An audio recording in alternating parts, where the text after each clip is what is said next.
Patches. He's the man. It's awesome, funny, random, doesn't make any sense, but it's good. Hi everyone, welcome back to the channel. What a week it's been in Mormondom and the UK. We've had a massive heat wave and it's like we've never seen the sun before. In Mormonism, we've got a new picture of Joseph Smith, apparently, that we're going to have a look at in a moment.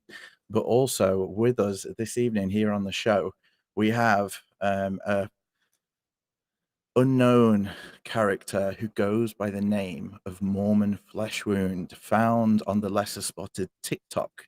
And I'm going to bring him in right now. He is currently unmasked, so he will remain unmasked this evening. So if you are from the Strengthening Church Members Committee and you have come here this evening in order to catch him, unlucky on your bike. Mormon Flesh Wound, welcome. Hey, I'm sure those guys already know who I am. So, yeah. Oh well. But yeah, happy to be here. Awesome. No, I've been watching your stuff for a little while on TikTok, and the ex-Mormon TikTok, for anyone who's not been there, is amazing and awful and cringeworthy all at the same time. But some of Mormon Flesh Wounds, or MFW, as we'll call you this evening, some of your stuff is more thought-provoking and then at the same time funny. So thank you for being here this evening. We're going to go through some of those TikTok videos. I did have trouble curating because there's just so many good ones. If I was to put together a display in a museum, there would not be a museum big enough because I would have literally everything in there. But we'll see what we get through. Great. Okay, well, if we just pull up the slides, let's go back to the beginning first because I think, okay. So before we get there, Mormon Flesh Wound, I know who you are because I am lucky and I know that you are a physician, but can you tell us a little bit more without giving the game away about yourself? Yeah, I mean, I'm not really too unique in Mormondom. I mean, I am a seventh generation Mormon on my dad's side. My mom was a convert. So I was born and raised in church, baptized at 8, got my Eagle Scout, went on a mission, went to BYU, temple marriage, kids. I was a bishop for a little while. So I did the Mormon thing my whole life, and in the thick of it, know the ins and outs, know the culture. And so leaving the church, that was a process, and it's been fairly recent. So I'm still fresh and pretty raw. Luckily, well, my wife was the first one out, and she kind of pulled me out kicking and screaming. Well, first her and then the kids, most of the kids. We have 4 kids, and my oldest daughter is still in. And so that's pretty rough. But the other 3 kids are out. And I was the last. I was the stubborn one. But yeah, and I'm still staying anonymous. That's kind of my deal. Maybe I have a overinflated sense of self-importance, or maybe I'm just chicken. I don't know, but I'll probably come out at some point. I've come out to a few people, of course, but it hasn't always gone too well. So no, I think the fact that people end up remaining anonymous is purely a reflection of the church's kind of, it's almost like, the Stasi or whatever. You have to have this anonymity in order to protect yourself from the spiritual assassination, that they'll come knocking on the door wanting to drag you kicking and screaming to a court of love. Absolutely. Yep. So yeah. Awesome. Well, we're going to move on slightly, and we were just talking about this. Let's take a look. Okay, so last night it all kind of blew up on all the ex-Mormon pages about this daguerreotype from 1842 to 1844. They reckon it was an early type of photography that was on metal using chemicals. It was one of the first types of photography. And the image on the right there is said to be Joseph Smith, taken from just before, a couple of years previous to his death. And the image on the left, obviously, is the idealized version on the church website of this lovely, young-looking, inspiring young man. So I just thought the contrast there is quite interesting, and a lot of the ex-Mormon community and non-Brighamite community are saying, yes, it's him. A lot of TBMs are saying, no, it's not him, because it doesn't look quite as inspiring. How are you with that, MFW? To me, he just looks like some guy in a big truck that would cut me off on the freeway. Yes. So yeah, I can see, yeah, not inspiring. He's just a regular guy. He looks like a kind of a rough pioneerish guy, and it could be, who knows? I think over the next few weeks, this is going to be scrutinized. They're going to check into how they verified this. So it'll be interesting to see how this all pans out. Yeah. You were saying that your wife had looked up or looked at where this picture came from. Can you tell us a little more about Yeah, that? she looked up an article on, I guess, some family who were in Community of Christ. I think maybe some descendants had this locket, and over COVID, they decided to pry it open. They found this, and in the course of this verification, they looked back at family photos of people who were related to Joseph Smith and saw people wearing this locket that they had. So that's the story from her from the article she read. So it'll be interesting. Yeah. I can see it going the way of a lot of the others, where it just turns out that it's not. Some people have already overlaid the death mask and different things like that and said, this is too wide or this is too narrow, or his hair was parted in the opposite direction. But I think with photography back then, a lot of things got reversed. So who knows if that's, you know what I mean? Like the Yeah. And with mirror the depth map image. too, I kind of wonder about those. I mean, I don't know if it's an actual imprint of the face, but after someone dies, you get some atrophy, get some fluid loss. So it's going to change a little bit of the soft tissues in the face. Some people have said that the death mask is not actually a mold of the face, but actually just it's sort of kind of a some kind of reconstruction. So I don't know how those are made, but doesn't sound like an exact science. No. Well, we'll see. I'm sure over the coming months it will either be proven and it'll end up on the front of the Leahona, or it won't, and we'll never see it again. But for this evening, we won't see it again.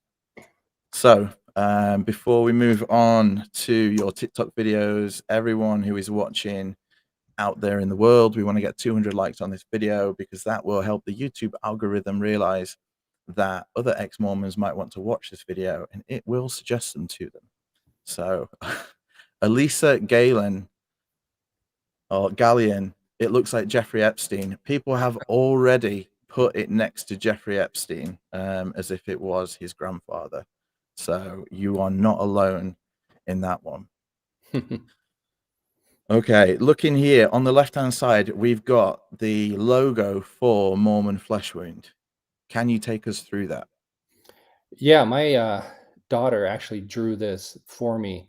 So growing up, I watched a bunch of Monty Python, and in the beginning of my faith transition, I just thought about that famous scene of the Black Knight in Holy Grail, where Yeah, King Arthur's just lopping off limbs, and to me, that seemed like the Mormon Church getting all this stuff thrown at them. All these Book of Mormon anachronisms, gospel topics essays came out, Book of Abraham, it's just all this stuff kept on getting thrown at them. It's just like lopping off limbs. And it was just the whole time just denying that anything was wrong at all. And so that's where the Mormon flesh wound thing came from. And I actually Maven from the who works with Mormonism Live, she actually commented that in her faith transition, she felt like she was more like the Black Knight. Like all this stuff got thrown at her, lopping off limbs, and she was just in denial the whole time. And that's probably a better comparison. But that's the genesis of that name and the logo. yeah. I think it's amazing. Like, we all come out with different parts of us missing, especially leaving the church, because I think they grow so much kind of onto us. You know, Oh they yeah. graft so many of their teachings and attitudes in that, yeah, it can be awful to come away from it because you lose so much on the way out. It run deeps and no one gets out unscathed. Yeah. Yeah, no, absolutely. So I've just put a poll up in the chat for anyone that's out there asking about TikTok, and if you've watched Mormon Flesh Wound on TikTok, if you've not, but you're going to, or if you just don't do TikTok, because I know some people aren't happy with the Chinese being in their phone. But yeah, if you take a look at that, we're going to take a look at the first video of the night. This one was a banned video, one that MFW put up and TikTok banned because clearly someone got upset with it somewhere along the way.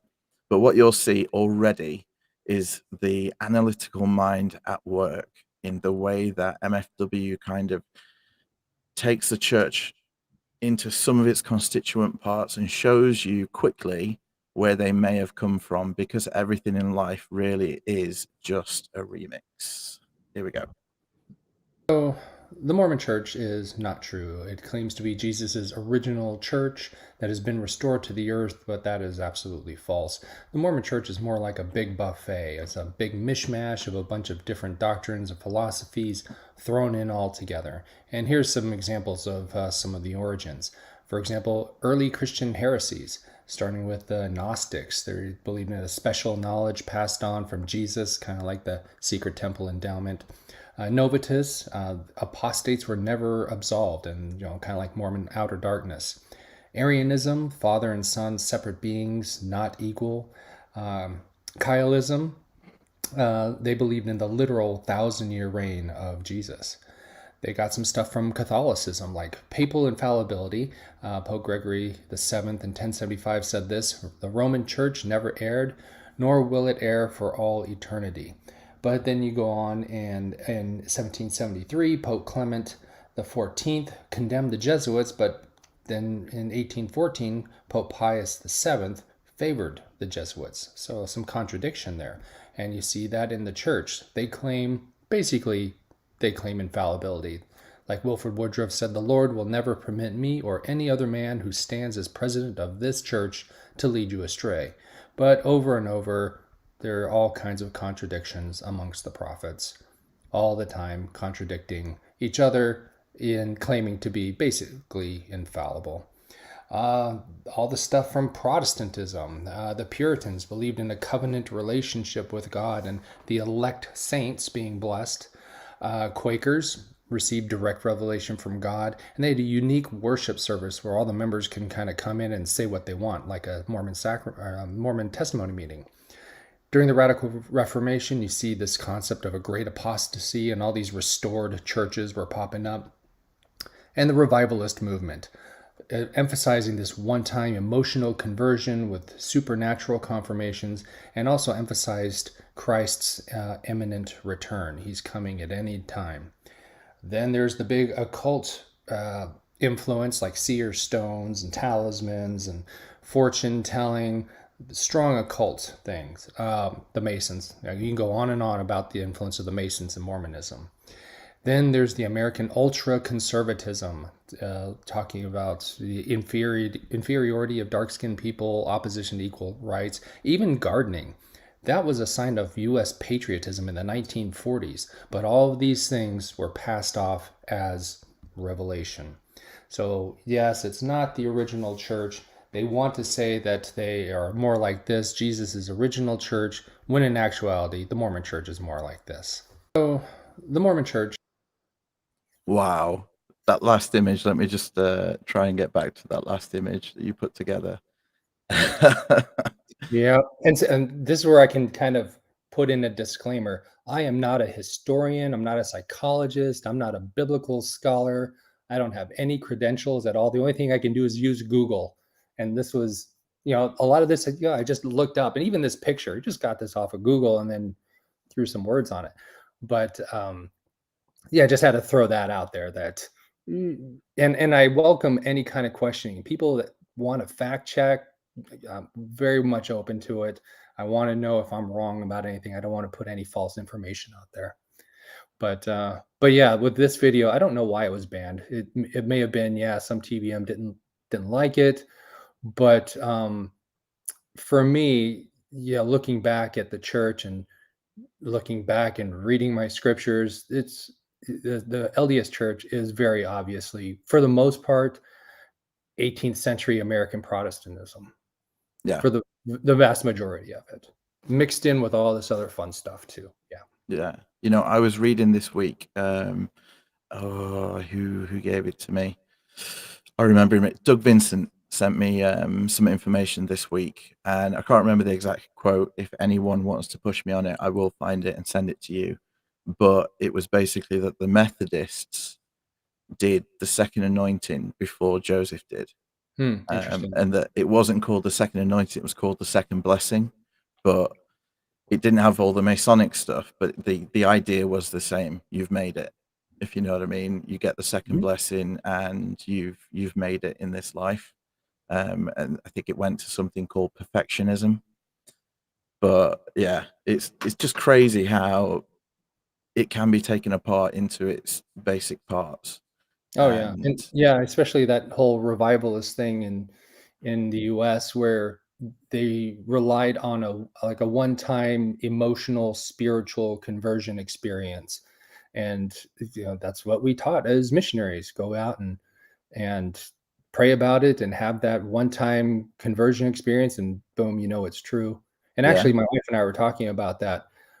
They always in the church, they always talk about, you shouldn't seek a sign and sign seeking is bad. That's the sign of an adulterous uh, generation. But that's exactly what we're teaching people to do. Go seek for a sign, go tempt God. So that's a little bit of a contradiction right there too. But missionaries teach it. yeah. And sorry, Debbie Joe, she definitely doesn't want to sit on that creature. No, So, I did. hokey. Yeah, it's pretty epic, that creature.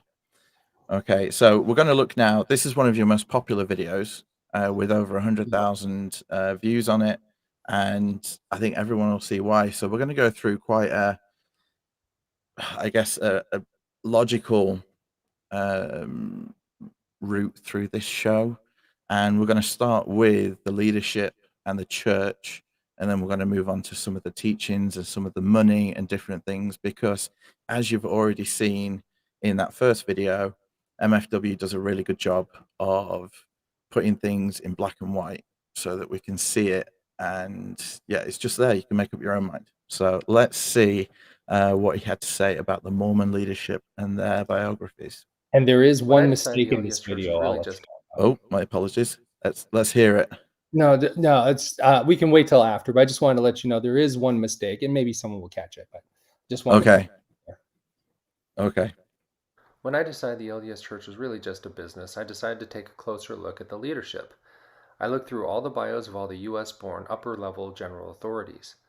What I found was that over 70% of these men were lawyers or high ranking businessmen, 5 with Harvard MBAs, and they're CEOs and not small business owners.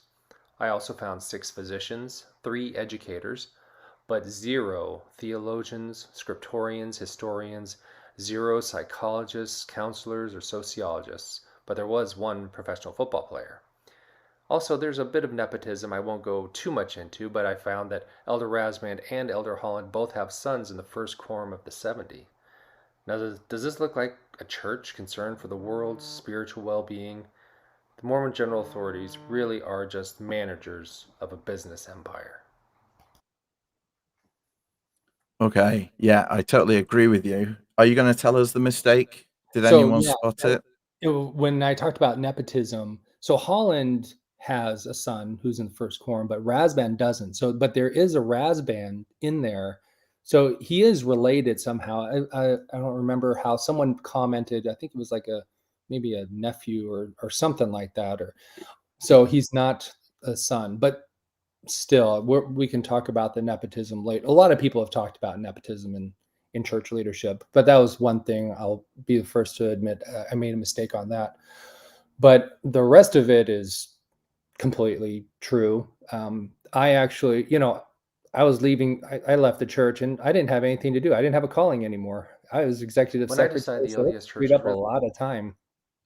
So I went through all the bios one by one and just started ticking things off on what these people did for a living. And I did only choose US based because I don't know anything about educational systems in Africa or South America. And yeah, it turns out, yeah, they're all a bunch of attorneys and high ranking businessmen. Yeah, And isn't it funny how there's no like theologians or philosophers or people who've dedicated their life to the study of the scriptures? Absolutely. I mean, they had jobs. And when you're an attorney or these CEOs, most of their time is with their job, and then they have families. I don't think they had that much time for scripture study or learning how to counsel people really well and who are going through problems. But anyway, and I know Peter Bleakley was kind of torqued that there are no artists in the mix either. Yeah, no. And I think because they're so busy having their full-time job to make their millions, and then they're only making their millions because in the evenings they're being righteous, and they don't really have that time to really commit themselves to the study of the gospel in the way that possibly other religions do, where they have full-time paid ministry. Then the message, they need a correlation department, because sometimes I swear they don't know what they're talking about. Mm-hmm. They're just still primary Mormons who knew the right guy. Well, there's a lot of that. Yeah. Yeah, well, we're gonna find out now that you've done a nepotism video in 2 parts. So let's take a look at part 1. Let's talk a little bit about nepotism in the Mormon Church. I'm not going to talk about just about family relationships, but other connections. There are so many examples. I'm going to show some pictures that you can read over that won't correlate with what I'm saying. But how about we start out with some examples? First, Elder Oaks, who is a descendant of Martin Harris, one of the 3 witnesses. Elder Eyring was the nephew of President Kimball. His son is president of BYU Idaho and also a 70. He's also first cousins once removed from Michigan Governor George Romney, who is the father of Mitt Romney, the presidential candidate. Elder Ballard was the grandson of 2 apostles, one of whom was Hiram Smith, the brother of Joseph Smith. He has a daughter who is married to Peter Huntsman, the son of billionaire John Huntsman Sr., and brother of John Huntsman Jr., former U.S. ambassador and governor of Utah. So what happens when there's nepotism in a church? First, it creates a people who are insular and self-referential. They're insulated from outside scrutiny and opinion. They have allegiances to each other. And it's human nature to favor your own family. And there's the appearance of being unfair. There are also, you can see in this picture coming up, what happens when there's favoritism in a church where the leadership is, of course, white, having authority over the African leadership. How about some more examples? There is Elder Holland, who is mission companions with Elder Cook of the 12. His son is in the first quorum of the 70, previous president of Utah Valley University. Elder Cook is the great-grandson of Apostle Heber C. Kimball. Elder Christofferson's mission president was Elder Scott. Elder Gay was the managing director of Bain Capital, who has ties with Mitt Romney. Elder Brett Nielsen is a cousin of Elder Haight. Elder Rasband of the 12 was the CEO of Huntsman Chemical, and his VP, Elder Ringwood, became a 70. Some other things, there was nepotism in multiple churches, including the Catholic Church. For example, Pope Paul III appointed 2 of his nephews as cardinals when they were ages 14 and 16. Since then, in the canon law, they've prohibited nepotism, and there's really no nepotism in the Catholic Church in modern times. But, as an example too, Brigham Young, he ordained his 11-year-old son, John Willard Young, as an apostle. And some may justify this by saying there was nepotism in the Bible, where Jesus' brother, James, was in the leadership. There are also James and John, who were brothers. But also you have to read in James chapter 2, verse 9, that when it talks about respecting people, that's favoritism, and it's considered a sin. Also in 1 Timothy 5:21, it talks about having no partiality. So any religious organization that believes in the Bible should know that nepotism is considered a sin. Wow. That was Yeah. That was a lot of information, but like, how did you find all that information? Um, that's the thing. I just Googled. There are all these people who are way smarter than me that put a lot more time and effort into this. And I just took screenshots of stuff that was out there. And then I would go and, honestly, I didn't verify every single one. I would go try to verify a few of them. And after I got, consistently good information, then I would just kind of believe the rest of it. That's not very scientific of me, but again, I ask people if they know otherwise, or if any of Let's this talk a little bit information about is wrong, they nepotism in the can let me know. Um, and Nemo did a nepotism video too that was much better than mine, but I just kind of just vomited all this information into this one little short video. Um, but one of the big things is I would get some comments of TBMs who would ask, so what's the big deal? And what's so wrong with having some nepotism in the church? And I listed a couple of those things about how it just insulates the people, and everyone just starts to refer to each other. But then one of the things I was thinking of is when how I mentioned that people form allegiances to each other rather than what is right or good.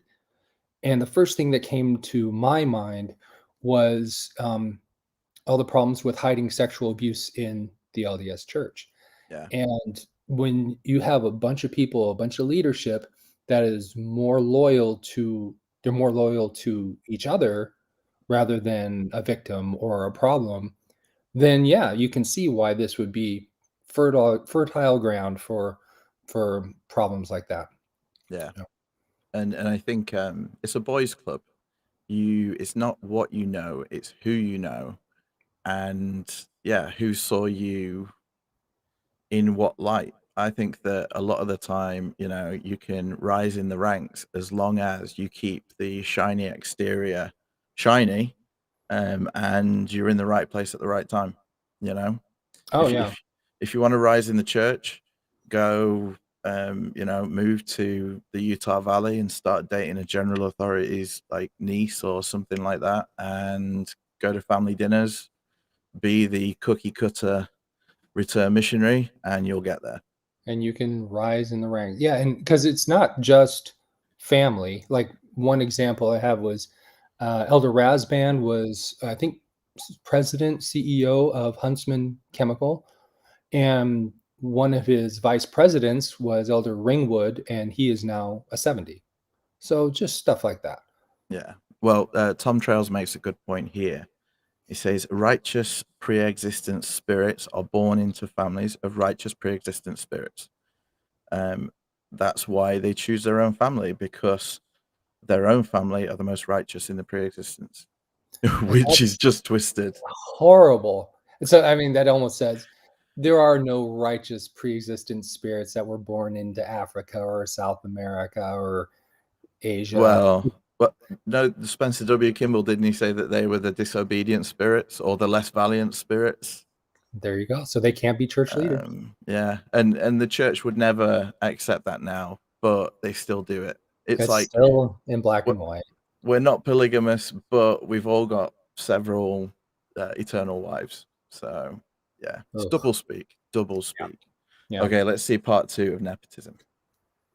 This is part 2, looking at nepotism in the Mormon Church. First off, feel free to fact check me if I'm wrong about any of this. I apologize, but even if half of this stuff is right, that's still way too much. Also, the pictures will not correlate with what I'm saying. It's just more examples for you to read over when you like. So, saying that, let's do a few more examples. President Hinckley had a daughter who married into the Huntsman billionaire family, had a son who was in the 70, and also a daughter in the Young Women's General Presidency. President Monson had a daughter in the Young Women's General Presidency. Julie Beck, former General Relief Society president, was the daughter of William Grant Bangerter, who was in the presidency of the 70, and who was the older brother of Norman Bangerter, the former governor of Utah. President Benson also has a great-grandfather who is an apostle. So pretty much everyone knows that nepotism is a bad thing. But for some reason, members of the Church of Jesus Christ of Latter-day Saints kind of give it a pass. And why is that? if there was nepotism at your job, you probably would not say, "Oh yeah, my boss must have raised great kids. That's why his sons are all now promoted above me. They're just such an awesome family. They deserve it." That wouldn't happen. If that happened at my job, there would be an outcry and probably an investigation. How about some more examples? President Kimball, grandfather, was an apostle to Joseph Smith himself. Bruce R. McConkie, younger brother, Oscar McConkie, who is the president of the Utah State Senate, founder of Kenton McConkie Law. Also, there are two sons in that practice. And Kenton McConkie represents the church in many of its legal matters. Elder Clayton was the brother of another Elder Clayton, who was in the presidency of the 70. And so in nepotism, like I said before, the Catholic Church has basically stopped it. Even many Christian churches, there are specific written policies against it. Why not the LDS Church? It seems like the Mormon Church is behind the times, and they do not seem inspired and does not seem to be receiving revelation in regards to nepotism. If the church is really growing in strength and numbers, why the continued nepotism? Why not call one of these supposedly great converts from this large pool to be leaders? Nepotism is harmful, and the church should know about that because everybody else seems to know. This is part 2. Awesome. I'm going to say that after every video because it is. I'm going to try not to say that again this evening. But yeah, it's just so bad. Like you can see in, okay, so if you work in a big company and you're there and there's a job going, like someone above you, a team leader job, and you know that you want it, but you also know that the boss has got 3 sons who don't work there, but one of them's coming up to the point in his life where he needs a job. And then that unqualified son comes in and takes the job that you really wanted, that you were qualified for, and that you really wanted. Think about how annoying that is, that he got there just because he was the boss's son and the boss needed to give him some work. It's unreal. Oh yeah. It's so annoying.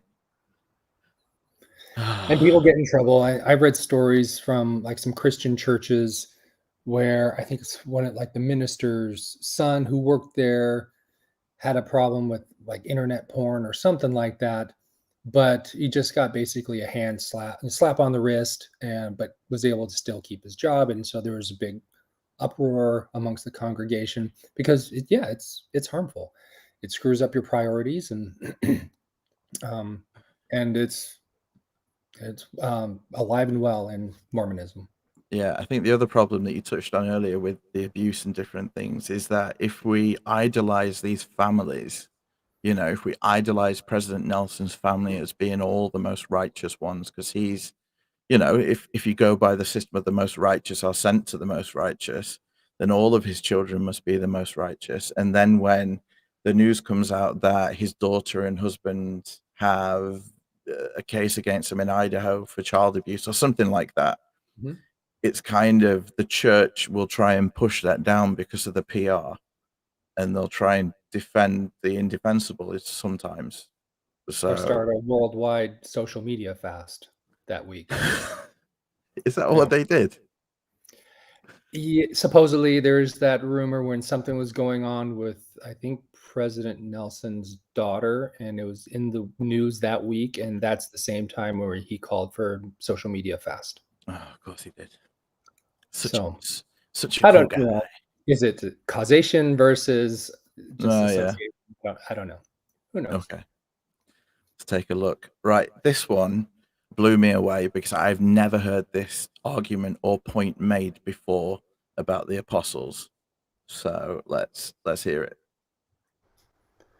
The Mormon Church claims to be led by apostles who are continuously replaced after they die.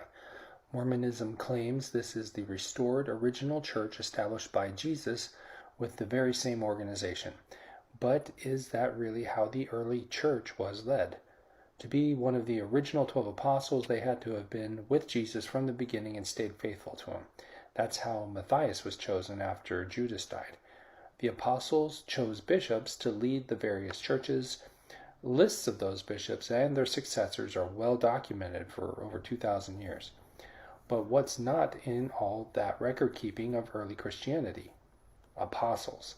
The apostles were not replaced when they died. They were not meant to be a continuous office, especially since they had to have known Jesus. Now, Mormons will say there was a great apostasy and the line of apostles was lost. So, how could that have happened? So, maybe number one, maybe new apostles were called, but every bit of documentation in all the Mediterranean world was lost, even if they did get all those bishops for 2 millennia correct. Number two, maybe the Roman Empire was so surgically precise that they were able to kill every apostle exactly before calling new apostles. How about scenario number three? Then maybe every single one of the original 12 apostles were apostates, and they were the cause of the great apostasy because they didn't pass on their apostolic mantles. And option number four, and the most likely explanation, is that the prophet Joseph Smith just made it all up. Yes, he just made it all up. Yeah, so there have been some, I've been studying a little bit more of trying to, a little bit more of the early church, because that's the claim of Mormonism is the same organization that existed in the primitive church. And every time I look at something, it's not true at all. And everyone cries, oh yeah, great apostasy. But for so much of what's out there, that apostasy would have had to have started the minute Jesus died in order for that to really be true. And this is just one example, because all this the leadership from right from the original apostles, yeah, all that is very well documented in multiple places, but no mention of apostles. People will bring up Paul, saying, yeah, Paul was an apostle, but technically they always call Paul the apostle to the Gentiles, so like not exactly one of the 12 apostles. But then after that, there's nothing that I've seen or been able to find.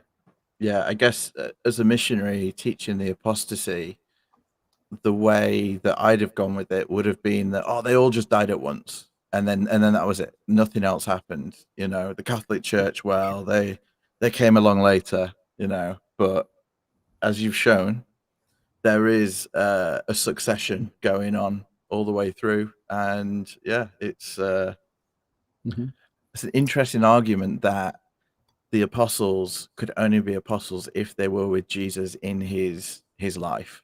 So once they ran out of people that were alive with Jesus at the time to be apostles, then we just had bishops, right? Yeah, that office was done, and they assigned those bishops, and then those bishops were supposed to um, lead the church in their respective areas, and then that was well documented. Whoever each bishop, after they would die one by one for almost 2,000 years. There's actually another video I did about something called the Didache, and Mm-hmm. what that also is kind of similar. And what that is, it's basically the LDS Church is established, claiming to be just like the primitive church.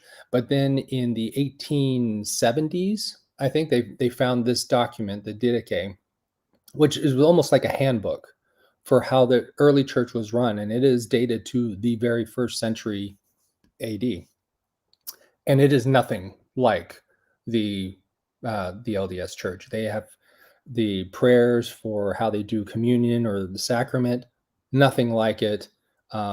Rules about prayer, fasting, totally dissimilar. So again, and that was evidence that came out after the quote unquote, restoration of the LDS Church. So one more Wow. piece of evidence that Yeah. it's not true. It doesn't shock me, but that's a new one on me. So I thought that was great.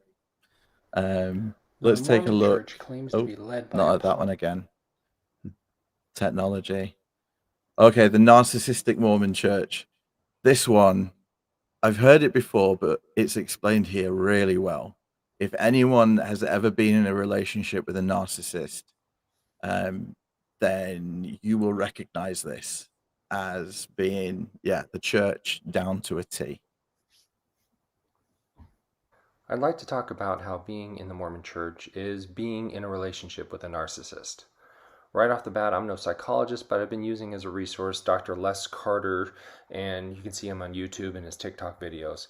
But first, as you read the characteristics of a narcissist, the Mormon Church checks off so many boxes. So, for example, here are a few. They can't admit mistakes. They say it's divine, but they even admit to not ever apologizing for things. They give unsolicited advice. They have an agenda, lots of have-tos and shoulds over and beyond normal religion.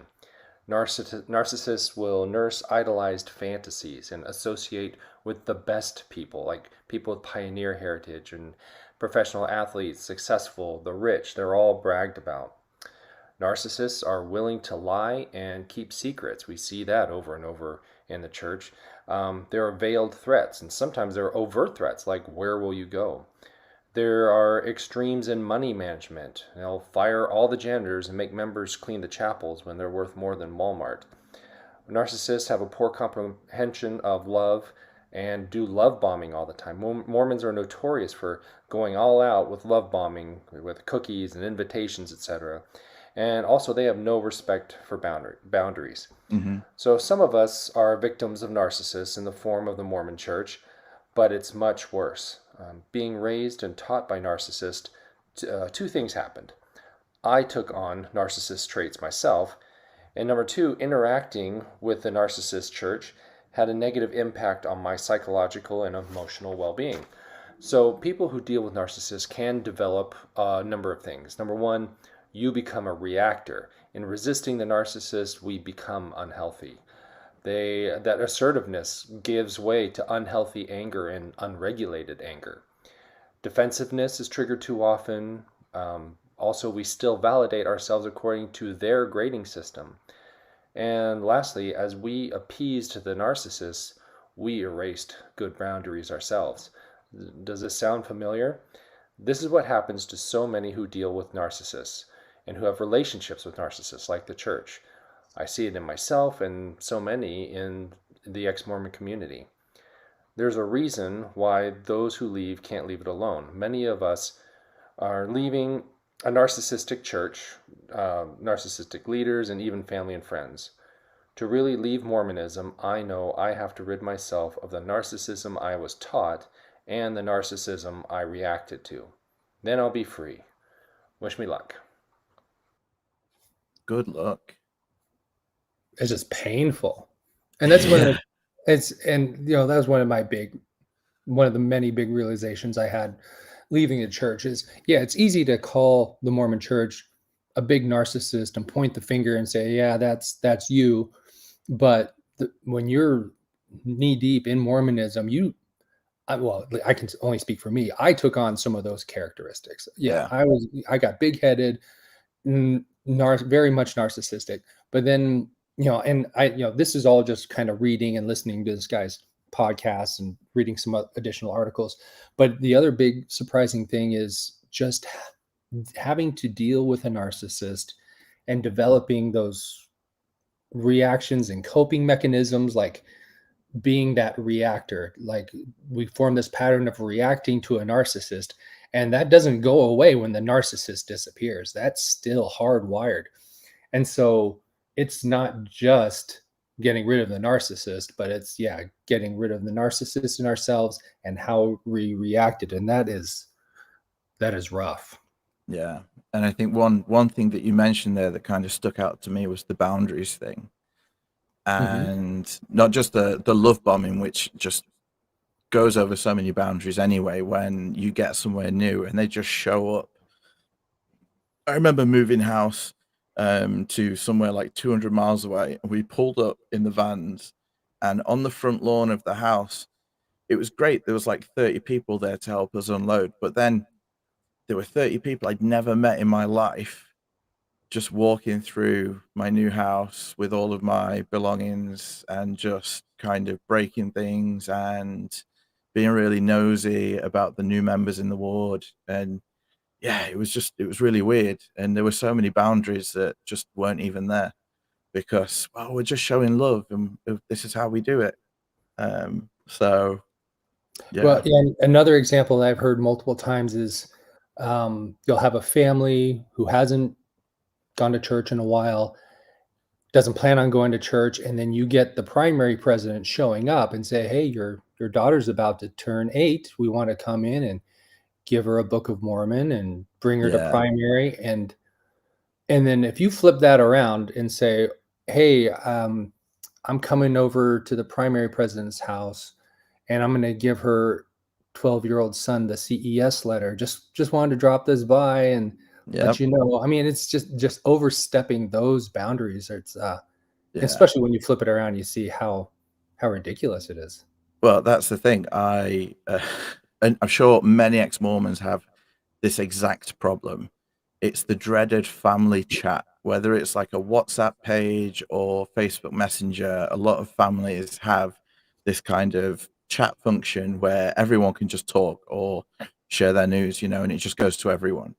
Mhm. And the amount of times that people will say, um, "Oh, I felt this about Jesus today," or "I felt this and that." But if I go on there, and I have before, and voiced my concerns in opposition to it, oh, I'm in trouble, Oh or yeah. on your Facebook page, you put something up there, but they'll put up like the world, hear him, and do all that, and they see no problem with it. They're just like, Mhm. no, it's a one-way boundary. You know, Absolutely one-way street. Yeah, I can't send anything in their direction, but they can send everything they want in mine. absolutely. So just want to say big up to Tom Trails for the $20, and he says he's been on TikTok and found Mormon Flesh Wound and followed him. So yeah, Tom Trails, well done. Everyone else, do that too after the show. But let's see where we get to after narcissism. I'd like to talk about Oh, how being in the that's going to keep happening. So I thought this was a great example that you've put together on the narcissism about the church's kind of how much Jesus it is and how much church it is. Let's see the video. Over the past few years, I thought I noticed a trend in General Conference and church in general. It seemed that Christian value topics were being replaced by topics related to devotion to the church. So I went onto the church website and looked at General Conference topics over the past 15 years. I divided things into two categories. First, like a Jesus category that's in blue, that are things like forgiveness, honesty, gratitude. Then there was a church category in orange that were related to church callings, leaders, ordinances, and worthiness. And as you can see, the Jesus topics in blue have been on a steady decline, while the orange church topics have been increasing more and more. There's a little decrease in those church topics in the past couple of years, but if you really look back and look at the new lingo about the ongoing restoration, it shoots right back up. So people are just not talking. Wow. I'd like to talk about Technology got me there again. Yeah. So yeah, this graph. So 2005 to 2010-ish, it was kind of backwards and forwards, but then there is a large kind of uptick around 2012, Yeah, where big separation. Yeah. the church and Jesus kind of go their separate ways.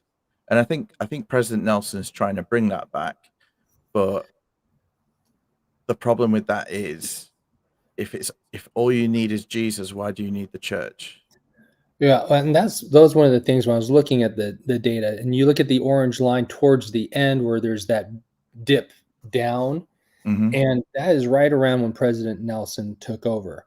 And the thing is when he took over, the terminology changed. That's when you start getting ongoing restoration thrown around and covenant path thrown around. Yeah, And when you put those numbers in, it skyrockets straight up, that whole church thing versus the Jesus thing. And I mean, some of it, people who are older remember, at least with me, I remember in church constantly in Sunday school, it was stories about, hey, tell the truth, be nice, help the old lady across the street, all these kind of moral, be nice type of lessons, and in sacrament meeting as well. But now it's just hammered into people, stay on the covenant path, blah, blah, yeah. blah, loyalty to the church. And it's Yeah.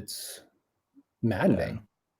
But isn't it funny how they go through stages of really kind of hammering something? So in my youth, it was all about journal keeping.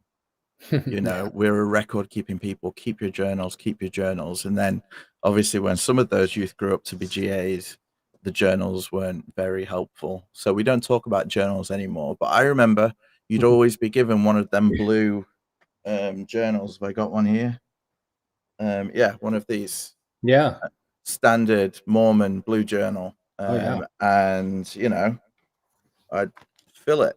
So, but now we're not a record keeping people. We don't do that because we don't want records of our mistakes in the past. Oh, the church gets in so much trouble. All these old general authorities with their journals. You read through some of, well, I think that's one of the other upcoming videos is William Y- Clayton's journal. Yeah. You, they've been burned so Yeah. much. Don't Yeah. don't do them anymore. Well, the other interesting one, 10 years or so ago, you'd guarantee that at General Conference there would be some talk of pornography and masturbation. That was constant when I was growing up. Yeah. Priesthood session, sitting there with my dad, and my buddies Yeah. on a Saturday night, and it was always at least one or two talks Yeah. during that. Hey, I think that's where most Mormon young men learn what masturbation is, you know, at priesthood session or in young men's, because where else do you hear it? You know what I mean? It's, Constant. they just, yeah, they used to hammer it, but these days they've obviously realized that it turns people off. No pun intended. Okay, see where we. Over the past few Sorry, guys, this technology is I'm gonna get used to it. The Mormon cult. So we've been through the leadership. We've realized that they're not actually apostles according to the biblical um, description as such. We know that they like to talk about themselves as narcissists and not about Jesus. And now, because they are narcissists and they worship Joseph and Russell M. Nelson, we could classify them as a cult. Let's take a look. have a few random thoughts about cults, and many have labeled the Mormon Church as a cult. And there are many entities that have compiled lists of cult characteristics, like the Freedom of Mind Resource Center and the BITE model of authoritarian control. And there's also, for example, the International Cultic Studies Association, which has done extensive research into cults and their characteristics. But I think there is a range of how culty an entity is, from destructive cults that result in murder or mass suicide to the more benign cults. In my opinion, the complexity of the Mormon Church is that there are layers of cultic activity, or cults within cults, in addition to the spectrum of severity. For example, that outer layer of the church demands unquestioning obedience. It dictates life decisions, tells you where and how to spend your money, and tells you not to look at outside sources for information. You go in a layer to missions. Mission rules vary widely from mission to mission as to types of music the missionaries are allowed to listen to, goals, how to spend your time, how to work. We know one young man where their mission, they didn't allow floral ties. And for that reason and one other reason, he was sent home. The mission president wouldn't have it. In the stake level 2, there are indexing goals, temple attendance requirements. In Gilbert, Arizona, there's one stake president that said all women have to wear stockings to church. And this was not that long ago. This was 8 or 9 years ago. There are some families also that can have culty ideas. Some will rarely have family home evenings, while others will have formal, multi-generational family home evenings with testimonies every week. Some families say you have to wear church clothes all day on Sundays. Then there are individuals who won't eat chocolate or only become vegetarians because of what their personal interpretation of what the Word of Wisdom says. Now, I feel that every member of the Mormon Church has been exposed to varying degrees of cult characteristics on multiple levels, many benign, some destructive, and at times even contradicting. Regardless, I think this has an additive effect. Absorbing cultish the cultish teachings from prophets, mission presidents, stake presidents, bishops, youth leaders, family, and making up your own self-imposed cult beliefs, they stack up and weigh on a person. That is so true. I've never thought of it that way, that there are cults within cults within cults. Because Yeah, because it's every not consistent in the church. But everywhere you go, everyone has a different rule, different culture. I mean, you've moved to different wards, and I'm sure you've had yeah. some wards will emphasize one thing over another. Yeah. No, and the different rules, because it's very much so a cult controls everything, every part of your life, and the church on a whole has a lot of rules that are controlled. But then, as you say, in your missions, those rules are interpreted in different ways, and then extra rules are added, like the floral tithing. And then in wards, they might be interpreted slightly different again. And then extra rules are added according to who the bishop is. And then in families, depending who the head of the house is. And I remember, there was no, for us, you had to keep your church clothes on, and there was no TV on a Sunday, and you couldn't go out to the outside on a Sunday and play.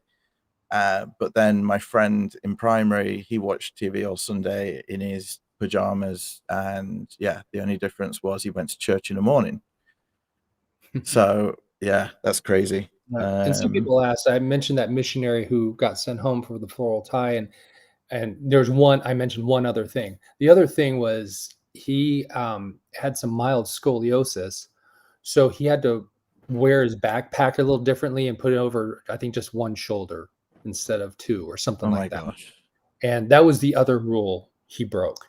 And he was tough. He stood up to the mission president, and he had the backing of his family, and he got the boot. They sent him home without his luggage. They just sent him home straight away. That's unreal. And I had an experience on my mission.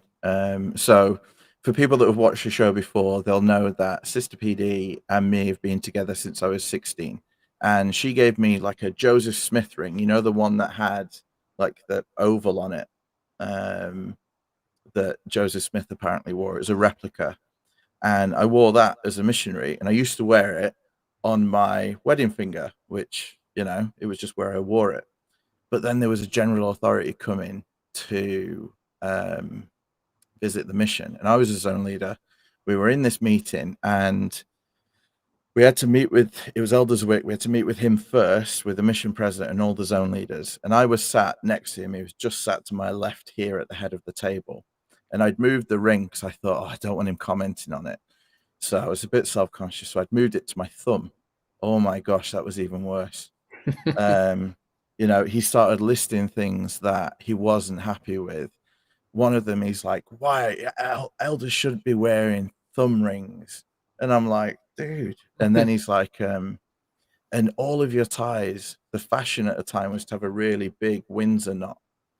And he commented on, I think it was President Hinckley and the Brethren, they'd always got these tiny little knots and apostolic dimples. And he said, all of your ties should look like that. So when our little meeting ended, before he could meet with the rest of the missionaries, we all had to rush back into the chapel and get all of our elders to untie their ties and tie them as tight as they could with tiny little knots before he could come in.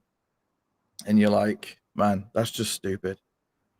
And then you'll go to, or some other general authority will come and say something different, and you're going to have to adjust. And that's why I was saying this just weighs on people when you get all these different little cult within cult opinions, and people will have scriptures to back it up. And then, it's going to drive people nuts. Drove me nuts.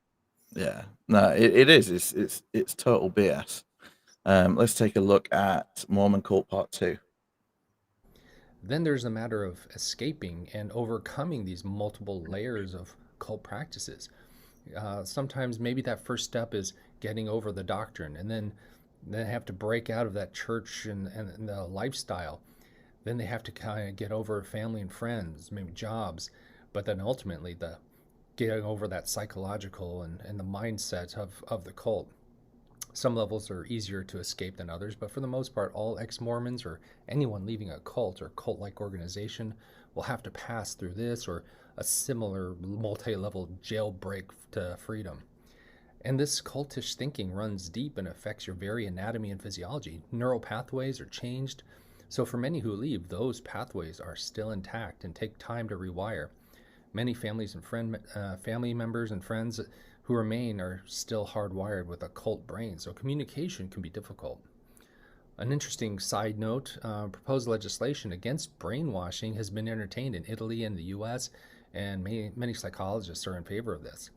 This topic was even brought up during the Elizabeth Smart hearings, where the kidnapper was charged with kidnapping, assault, and burglary, but not brainwashing, which some believe should be a criminal offense. For now, maybe simply educating people on cult characteristics should be the initial push. Teach youth and adults alike the signs of cult behavior, not just in churches, but the workplace or schools, families, spouses, etc. Maybe it's time for a 501c to teach the populace about cults, and that can be a gateway to legislation if necessary. So this is not just a Mormon issue. People are waking up and becoming aware of cult behavior and the damage they can do. Even if Mormons deny the label of cult, the church does have some characteristics. Those need to be identified and eliminated along with the harm they do. And now to end with a little bit of silliness. The more you know, the less you don't know. The more you know, the less you don't know. Okay, yeah, I got it. That's true. It's whether or not what you know is right or wrong, I guess. But the so you were talking there about the anti-brainwashing legislation, and I'd say that will come into effect in the United States about the same time that guns are made illegal in the United States, which is probably going to be never.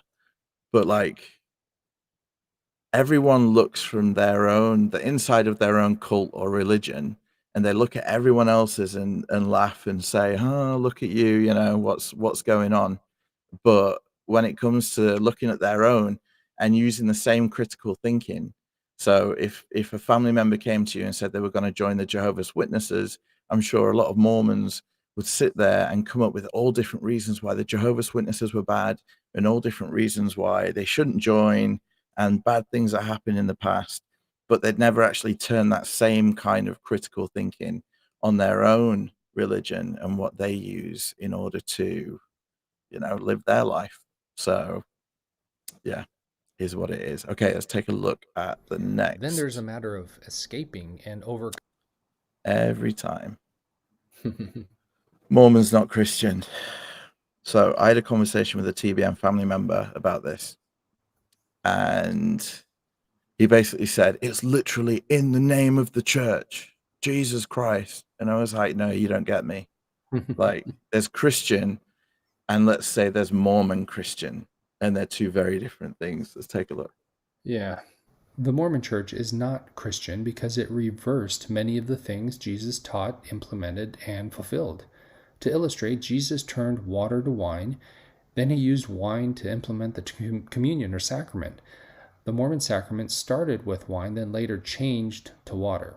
The Mormons are literally and figuratively turning wine back to water. Here are some other examples of this reversal of wine to water concept.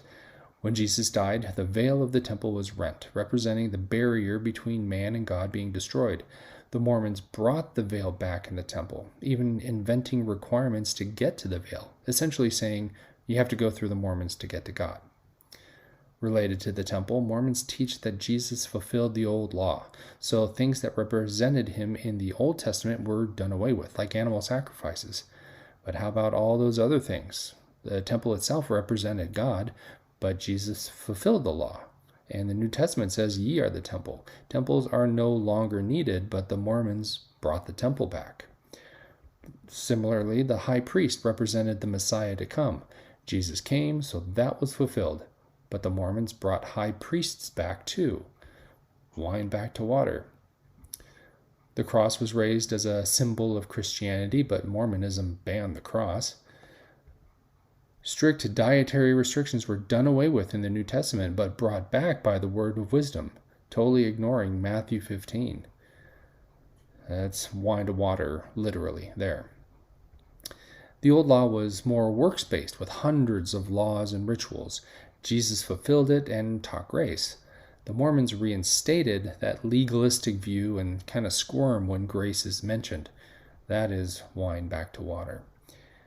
Jesus freed man from the numerous rules and regulations of Sabbath worship, but the Mormons re-implemented restrictions and regulations for Sundays. Ask any Mormon about Sundays. That's wine back to water. In the old law, you had to be separated from unclean things and people, lepers, animals, dead bodies, food.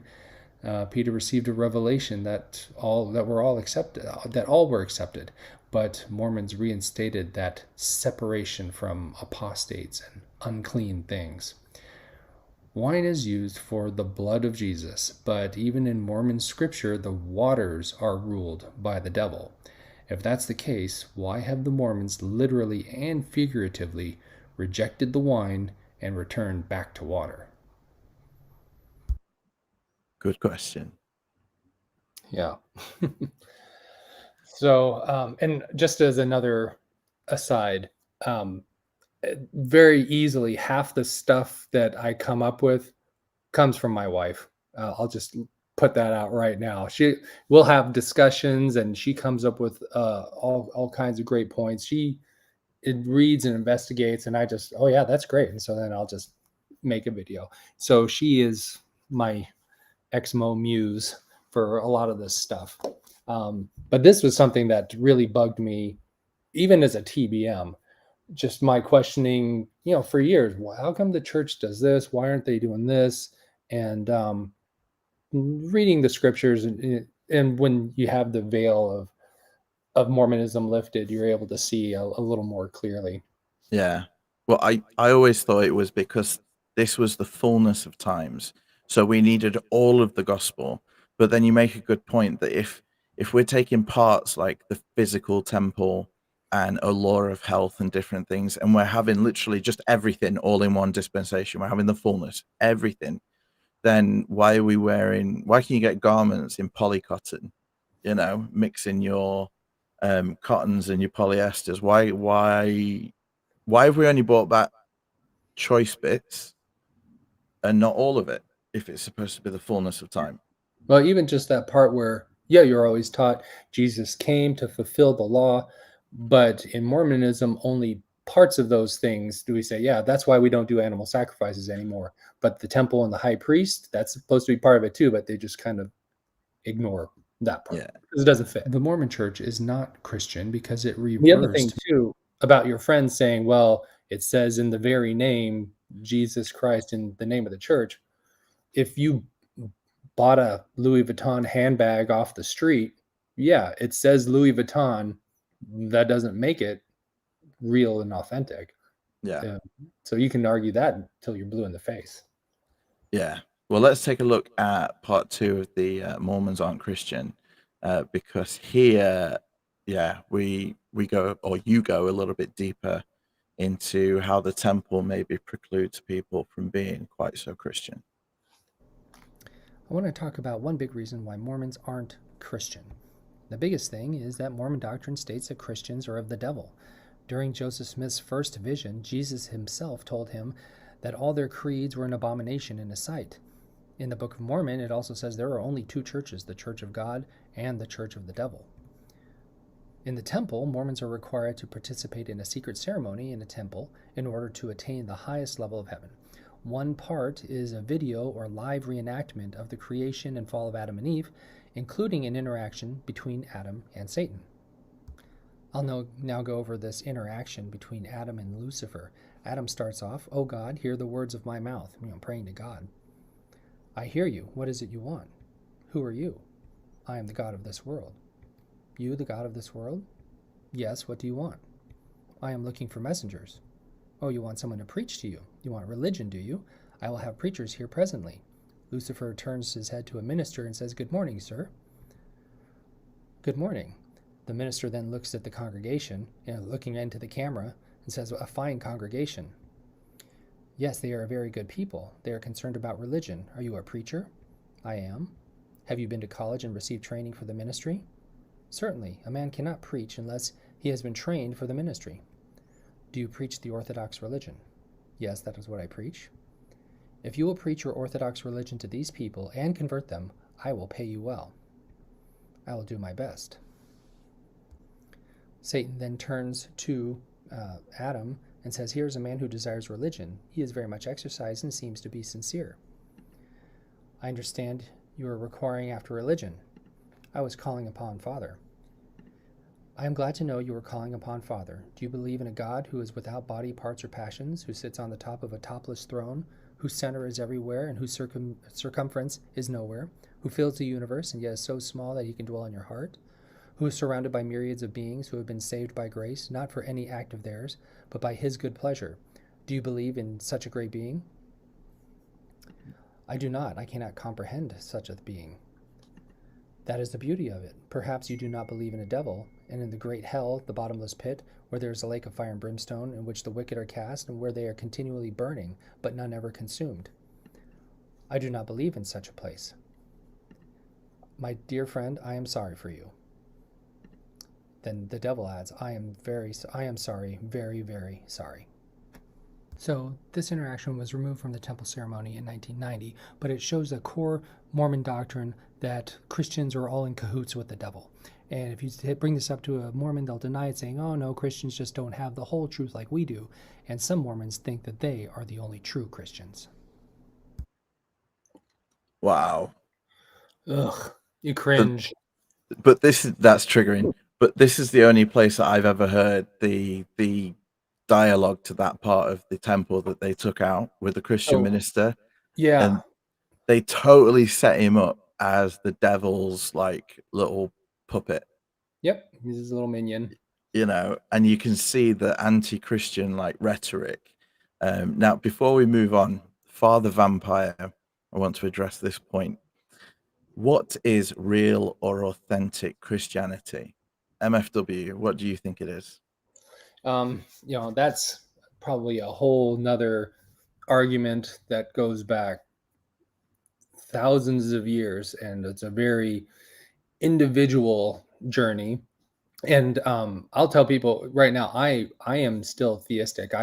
I still believe in God, and I'm going through my personal journey. And that's another point too, that sometimes, sadly, I see in the ex-Mormon community, everyone, once they leave Mormonism, they pursue their own paths. They have that freedom for that. But sometimes we can be a little hard on each other, it seems like. And I think that's the old Mormonism in us too, where in Mormonism, we're taught to be a missionary and boldly express your views. And I think that's a little bit of narcissism in us too, where we think we have all the answers and we're right. And we're very vocal about it. And maybe our boundaries are not too great. And sometimes I see that on ex-Mormon TikTok, where people start criticizing each other for the path that they take. And this really, I think, ideally should be a forum where we can be a little more accepting and nurturing when everyone's going through something pretty traumatic. I think this should be a place where we can really take those first steps and to be a little more accepting. But yeah, as far as the real Christianity, that is a whole new great journey. And for me, and again, my opinion is that people in the Mormon church are spiritually starving. I think there are a lot of very intentioned Mormons who really want to have a relationship with God, want to have a spiritual life, but the Mormon church limits that so much. I mean, their church services are boring. It's the same thing over and over again. You're not taught anything, you're restricted, and you're actually discouraged from seeking and learning. And so I think other people I've talked to who have left Mormonism and pursued Christianity find a very rich and fulfilling spiritual life that they could not find in the Mormon Church. Mm-hmm. Yeah, and I think Father Vampire makes a very good point here, that he feels there's no such thing as a definitive, real, or authentic Christianity because there's over 1,500 different sects, and very true. But my, I guess, take on it would be that pure, maybe down to its basic idea, Christianity is that you follow the example and the life of Jesus Christ, and Christ saves you, whether that's with some works in his grace. That can be, down to the different people to believe what they want to believe. But I think all Christians believe that Christ ultimately saves them through his atonement, and that you follow his example, which is baptism by immersion or some sort of baptism, and the receipt of the Holy Ghost. They all do it different ways. But what Mormonism has done is they've done that, and then they've added some extra. And the way I see it, Mormonism is kind of like they've said, look, we've got this bit that everyone can see, and the bit that we teach as missionaries, that we teach to people that we're Christians, it's the gospel of Jesus Christ. But then there's a plus section for the VIPs, the paying members, who then get to see the behind the scenes shots of everything. And there's this whole extra piece that Jesus never spoke about and never did in his life, because Jesus, what do we say, is the ultimate example. So surely, just in my head, it makes sense that if he's the ultimate example of the life you have to live in this world, then why didn't he do all the temple stuff? Or why wasn't there some reference to him doing temple ceremonies and different things? It's Mormonism puts a whole extra bit. You can't do it just through Jesus. You have to do this whole extra bit through the church. And for me, that's where they separate themselves from mainstream Christianity, who believe that it's just Jesus. And Mormons believe, yes, Jesus, but also this. Oh yeah, and I think Mormons in general, and I know are really don't have a great idea of what Christianity really is. Mm-hmm. And for example, one of my in the last few months from my transition out, it was Palm Sunday, and so throughout Christianity, that is a Sunday that is celebrated, and they talk about Jesus's triumphant return and entering into Jerusalem. In our ward, Palm Sunday, the topic was new indexing goals. And you talk to Mormons too, just about any of the holidays or anything for really from the New Testament. People are clueless about what Good Friday is, or Palm Sunday, or so many concepts in Christianity. In Mormonism, we just don't talk about that. We don't learn about that. We say that Mormons say that they're totally focused on Jesus and it's the center of their worship, but just go to any other Christian worship service. Jesus is the topic of discussion, not who's getting this calling, who's doing this next Boy Scout fundraiser, all that stuff that takes up so much time in a church service. Yeah. Okay, we'll move on from the Christian section. About one big reason why. Not with that button. Priesthood worthiness. Now they put this kind of goes, the pornography, masturbation talks that you get, talks on a Sunday when it comes to, telling the young men that they've got more power in their little finger than the president of the United States. And I've heard all that. It's crazy.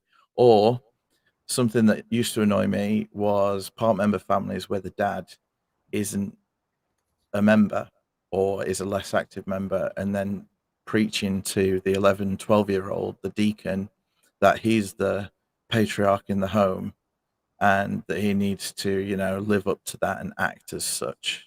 But let's see what you got to say here. That men who bear God's holy priesthood should be different from other men. Men who hold the priesthood are not inherently better than other men, but they should act differently. Men who hold the priesthood should not only receive priesthood authority, but also become worthy and faithful conduits of God's power. Be ye clean that bear the vessels of the Lord.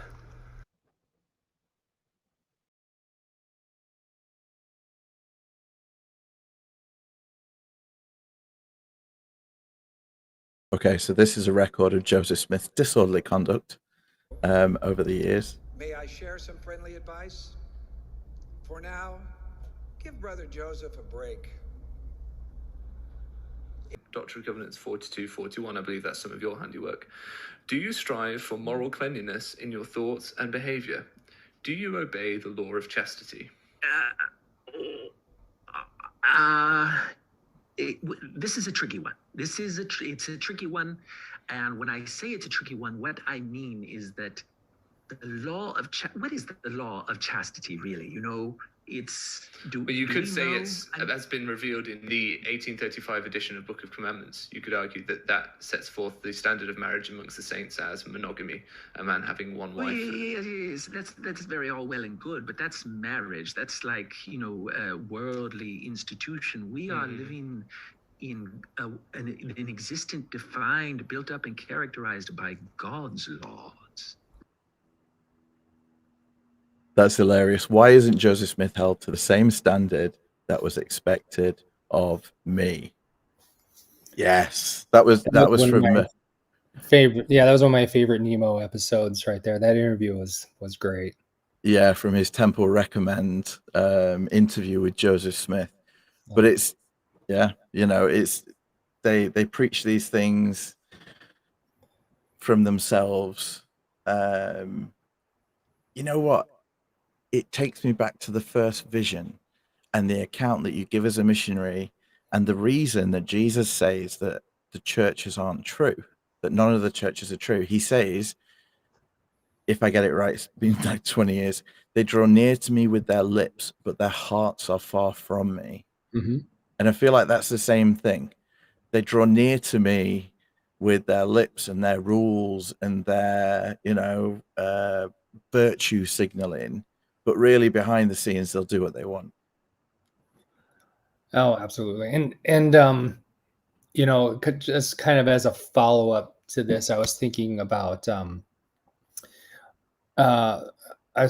doing this video, but I decided not to. But I was going to kind of do this thing where, okay, you have this guy who walks into a Mormon church, and how would the members react to this guy? And I list off these, like, I'll list off some of them, like, and this is a real person. So this gentleman, he had a bad temper and assaulted a teacher when he was young. He started drinking and using tobacco at 15. His dad was shot in a prison fight. His grandpa exposed himself at a bar to brag about his genitals. His uncle was a repeat sex offender and had criminal records in 4 states. He married his 16-year-old cousin, who he verbally and physically abused. He had an incident where he beat his neighbor almost to death, fathered children with at least 4 women. And so you think about someone like that walking into the average Mormon chapel. Yeah, you would like to think that, you know, people would be nice and reach out, but I'm sure there would be a lot of suspicion. People would feel pretty uncomfortable around this gentleman. And that is actually Joseph F. Smith, the 6th president of the Mormon Church. Never. All those things are from his life. And, you know, that is really one-sided. Maybe he was a nice guy. I'm sure he maybe did some charitable acts, and, you know, this could be casting him in an unfair light. But that stuff is true. All that stuff describes a previous president of the Mormon Church. So okay, we want to try to be like Jesus and be forgiving. But when this guy walks in, is he getting a temple recommend anytime soon? Probably not. No. So yeah, there is a big disconnect. No, but MFW, you've got to remember different times. We can't judge him by today's standards. Present. You know, that old chestnut. There's always Okay. an excuse. There's always an answer. Yeah. So, well, we're all worthy priesthood holders now. So obviously we have magical powers. And let's see. That men who bear God's holy... Wrong button again. Let's see what the priesthood power can do. In the Mormon Church, it is claimed that men who hold the priesthood can lay hands on people to heal them. If this were the case, one would assume a state like Utah, where there is a high Mormon population, to have the best health statistics across the board, or at least good, maybe top 5. But not so. In the 2015 U.S. News and World Report rankings for Primary Children's Hospital in Salt Lake City, they broke the top 10 in one category, but it's pretty clear that divine healing is not improving children's health statistics in Utah. How many of them received blessings? Another fail is the USA Today stats that put Utah 5th in the nation for suicide and number 1 for depression. The Mormon Church must know this. Why else are they now being taught to have the faith to not be healed? Ooh. The faith not be healed. Yeah. It's such gaslighting. Yeah, and you look at, just in hospitals, for example, there are a bunch of measures that they look at in order to see kind of how well the hospital is doing. They'll look at infections, they'll look at medication mistakes, they will look at readmissions, like they discharge someone from the hospital and how many of them bounce back within 24, 48 hours.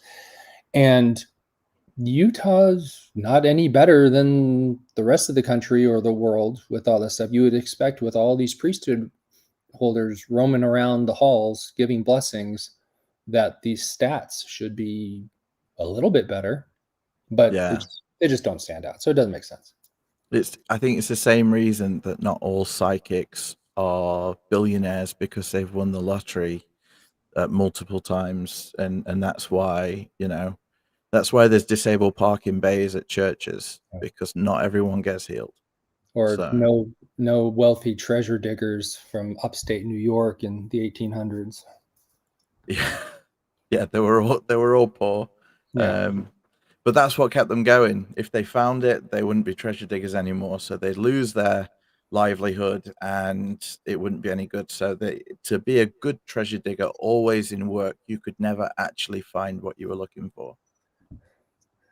Ugh.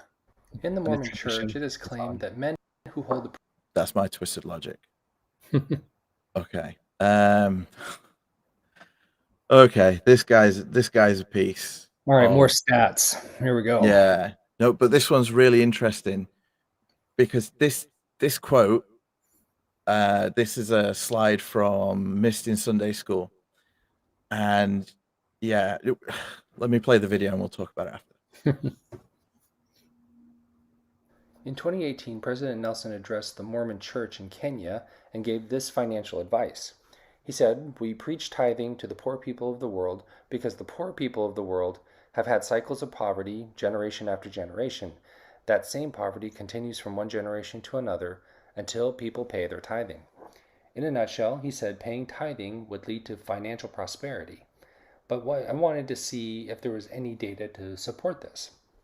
First, I looked at U.S. states with high LDS populations, namely Utah, Arizona, and Idaho. Surely with such high numbers of tithe payers, it must result in greater financial success. On chamberofcommerce.org, they rank state wealth by per capita income, consumption expenditures, poverty, etc. Turns out that Utah ranked only number 31 in the U.S. for wealth, Arizona was 43, and Idaho was 47.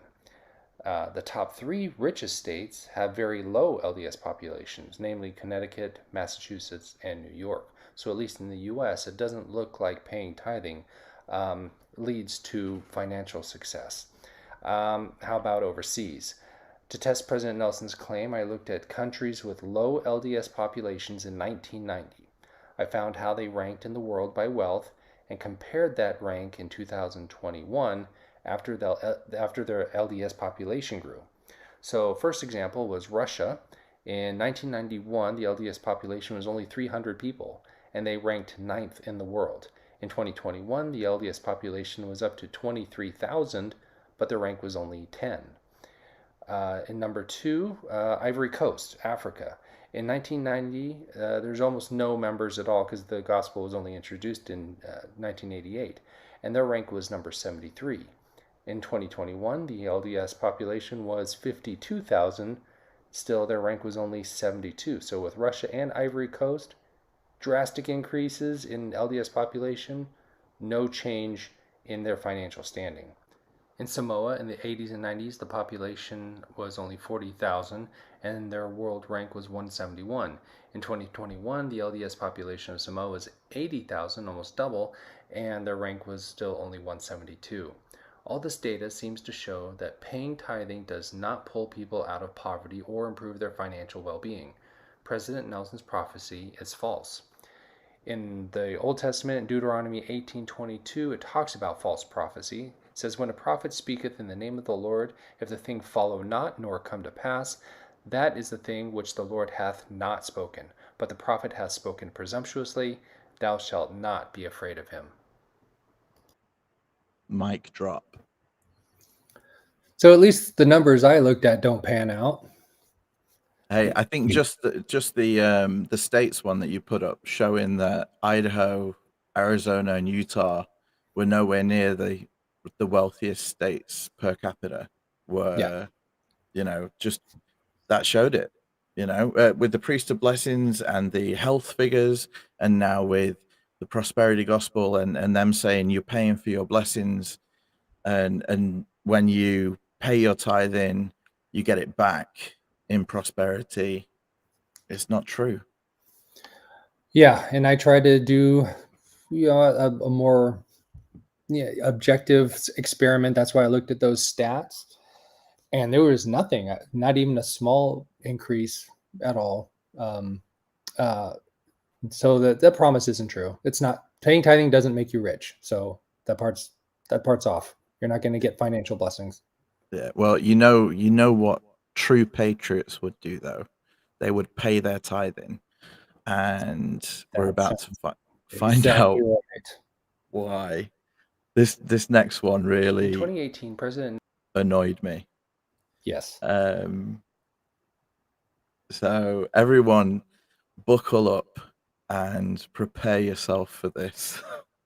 Mine in the Quorum of the 12, Elder Dallin H. Oaks has said that the faithful payment of tithes by citizens of a country will bless the nation. So if I were from Sierra Leone and I wanted to be a patriot and bless my land, I would faithfully pay my tithing, because God will then help pour out blessings on my country.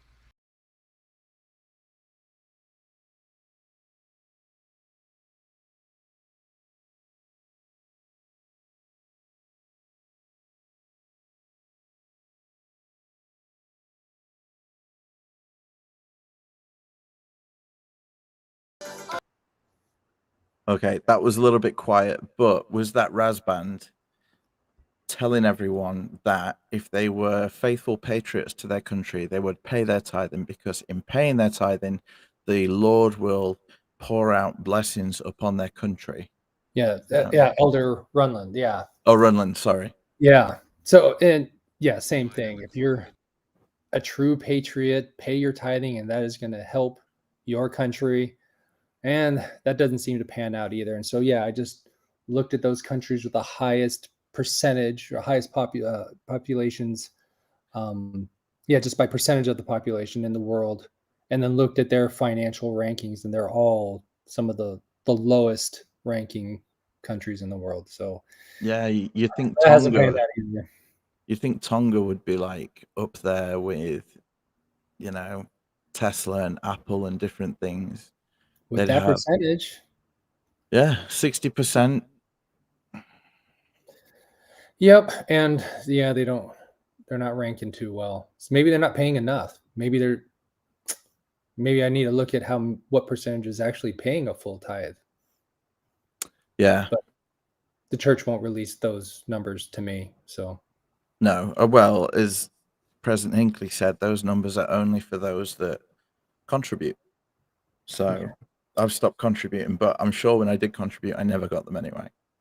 nothing. So anyway, yeah, they're not true. Okay. So we know that they're talking about going to these poorer countries, telling them they need to pay the tithe and they'll be blessed.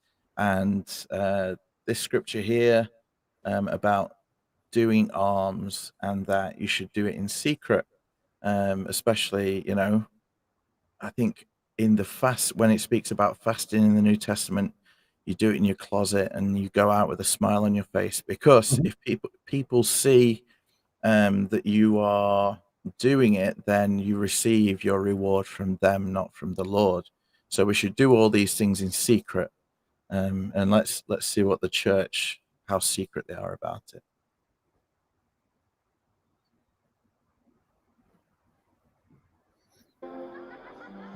I'm very selfish, you know. Yes, I am. Very selfish. Working's fun. Not the way he does it. All he cares about is money. He doesn't care about you, or me, or anybody. Selfish to the end, aren't you? Thinking only of your own precious hide, with never a thought for the noble cause. All right. Well, take care of yourself, hon. I guess it's what you're best at, isn't it? Okay, so for anyone listening on the podcast, at the beginning of that video, there was a scripture up on the screen. Therefore, when thou doest thine alms, do not sound a trumpet before thee, as the hypocrites do in the synagogues and in the streets, that they may have glory of men. And then the video goes on to show that basically out in the world, whenever the church is doing everything, they slap their name on absolutely everything. There was wheelchairs with the church's name on it. There was everyone in them stupid yellow tabards, the helping hands ones. Was that like rubbish bins with the church's name on it? It looks like water containers. Oh, there you go. Yeah, that'd make more sense. Yeah. But yeah, it's like at conference in between sessions when they do the worldwide report. Yes. And the giant worldwide pat yourself on the back report. Yeah. Yeah, they basically got a whole department dedicated to doing the opposite of this scripture, to blow in the trumpet as loud as possible, and they even put the numbers on it now because they're so upset about like everyone knowing how much money they got stashed, that now they'll be like, oh, the church has donated $3 million to this fund or whatever that's going to trickle in over the next 30 years at $10 a week. Oh yeah. But yeah, it's yeah. And I remember hearing an anecdotal story that President Monson got really upset about people doing the helping hands not wearing the yellow t-shirts and pushing that. I mean, you got to feed that PR machine. Yeah. And it's hypocrisy. And I wonder how many TBMs see this and are upset about it, or if they just kind of, oh, no, that's fine, whatever. I have no idea. I remember when we first got them here in the UK, they were white. And then later on, they brought the yellow ones out because I guess they didn't think that people could see the white ones as much. So they need to make them super high vis.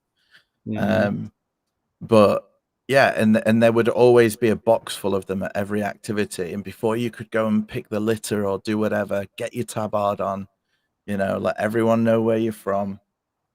Yeah. Oh, yeah. They know what they're doing. Super sickly. Okay, what's next? Oh, I've got a real bugbear with this one. Oh, me too. So everyone think that data entry just annoys us so much, but yeah, there's so much more. Yeah.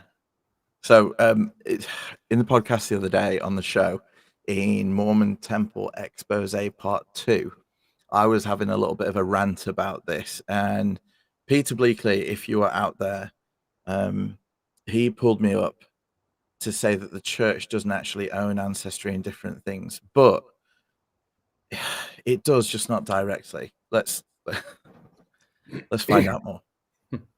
The LDS Church has relationships with multiple genealogical societies and private entities. One such relationship is with Ancestry.com. In 2013, they made a 5-year, $60 million deal for 1 billion indexed records. I don't know the specifics, but my guess would be that Ancestry.com paid Family Search for indexed, digitized records because the LDS Church has a literal mountain vault full of records and a free labor source. So how about some numbers? In 2019 alone, 123.6 million records were indexed and 850 million images were digitized. To break this down into monetary terms, it's about 1 cent to digitize an image. To index a document, the average price is 25 cents for a typed document and $1 for a handwritten image. Let's assume this is all voluntary. Given the 2019 statistics with images and indexing, conservatively the total labor cost would be $82.66 million. So the LDS Church had its members provide millions of free labor in 2019 alone for not only itself but also privately owned companies with which they have financial agreements. That kills me. Just that stat you put together there. And even if that's not right, there is a monetary benefit to the church off the back of retired couples sitting down, ignoring their grandkids at the weekend and just indexing. Yeah, and when I calculated this, I was being conservative. I mean, the upper end was easily like 110, 120 million dollars, and this was 2019 alone. And so this has been going on for years. So cumulatively, who knows how much money and free labor is the church benefited just from indexing. Yeah, and on top of your tithing, then it's not just your time in serving other people, but this is like, if you, the church is such a big player here because of the free labor, because you take any other genealogical kind of service, if it doesn't have these records that have been indexed and digitized, then to compete, they have to index and digitize it themselves. And the cost of doing that, if you are purely just a business out there trying to compete, is millions of dollars, whereas the church just gets it for free. Oh, yeah. So let's look at part 2 of indexing. The LDS Church's relationship. And here we go. Interestingly, a private equity firm, Blackstone, bought Ancestry.com in December of 2020. But a few months prior to the sale, the church's Ensign Peak Fund increased their shares of Blackstone by 251%, and then an additional increase of 81.75% around the time of the actual sale, totaling $29.6 million. So the LDS Church invested more in a company just before its sale for which they themselves were providing millions of dollars worth of free labor. Additionally, Ancestry.com gets significant revenue selling genetic testing kits. Those tests are done by Quest Labs. In September of 2020, Ensign Peak owned $36.2 million worth of Quest Lab. Ensign Peak also owns hundreds of millions of dollars of Thermo Fisher Scientific. In March of 2020, the church owned $299.8 million of Thermo Fisher, but it jumped to $436.7 million at the time of the sale of Ancestry.com to Blackstone. What does Thermo Fisher Scientific do? Among other things, they make DNA testing and gene sequencing equipment. Boom. This is what happens when I get released from a calling and I'm just doodling around on Google, just looking stuff up. I don't have to do agendas for bishopric meetings anymore. So I just start clicking random buttons and come up with all this stuff. Yeah. And, again, I don't have a finance background at all, but people are throwing, insider trading. Is this true insider trading? I have no idea. And maybe a finance person can go and take a look at these numbers, but it's shady.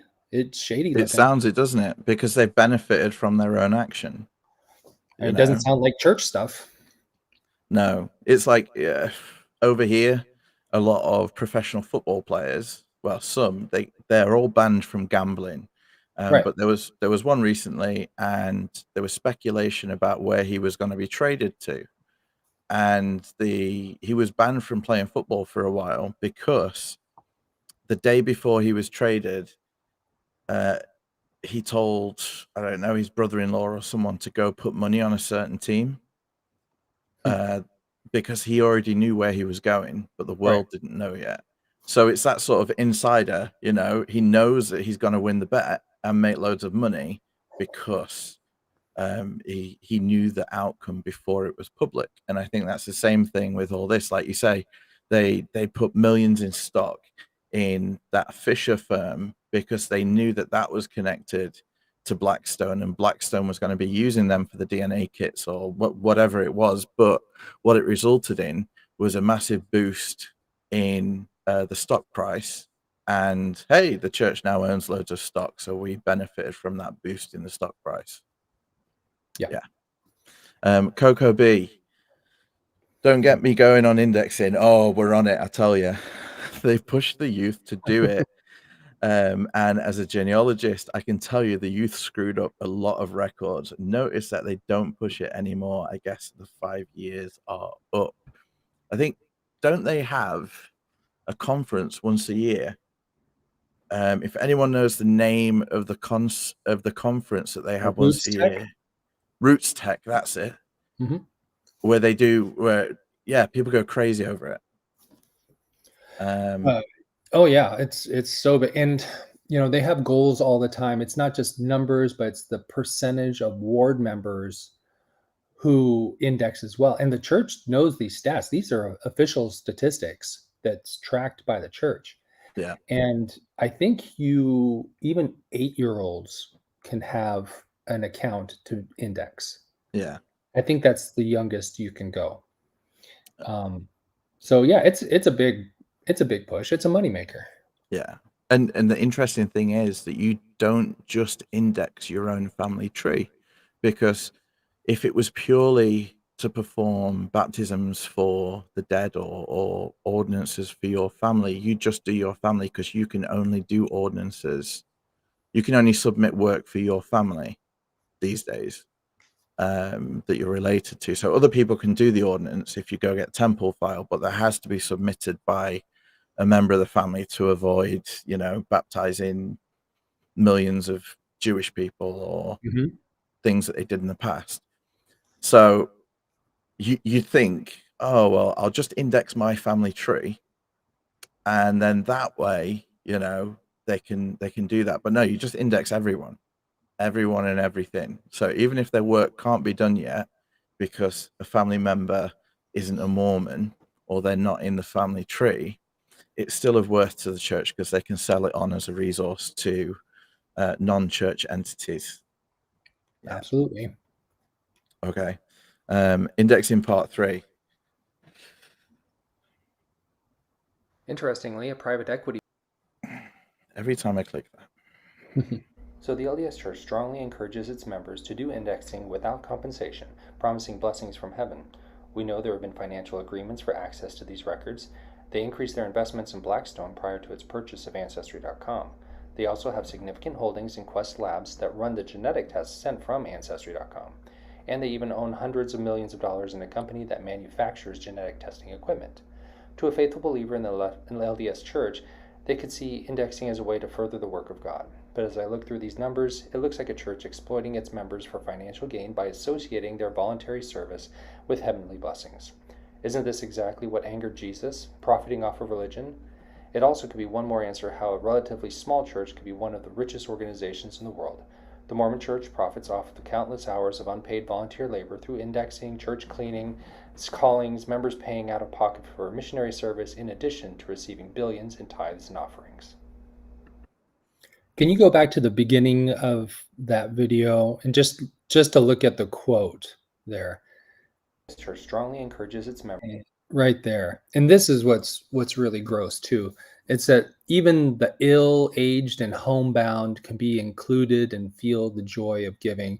So it's just getting everybody, just these the preying on invalids, basically, to be able to do their part and contribute to the cause, and in the promise of spiritual blessings for data entry.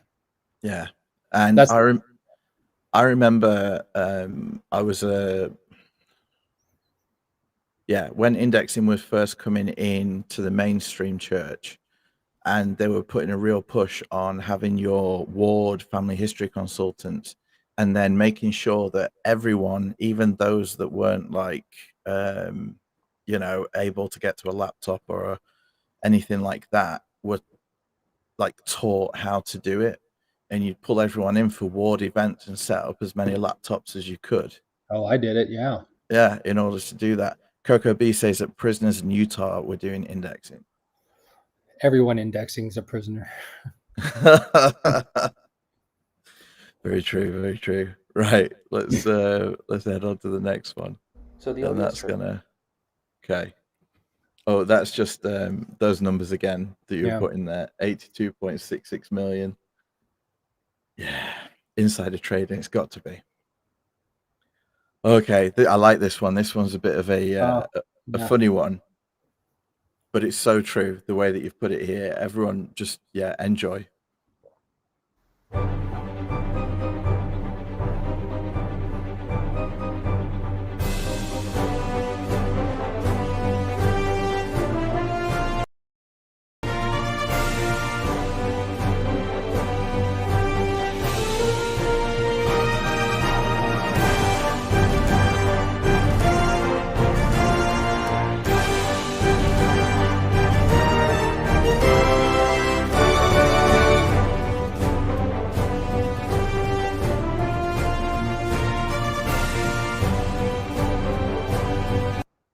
Yes, Cain, the son of Adam. Super Mormons.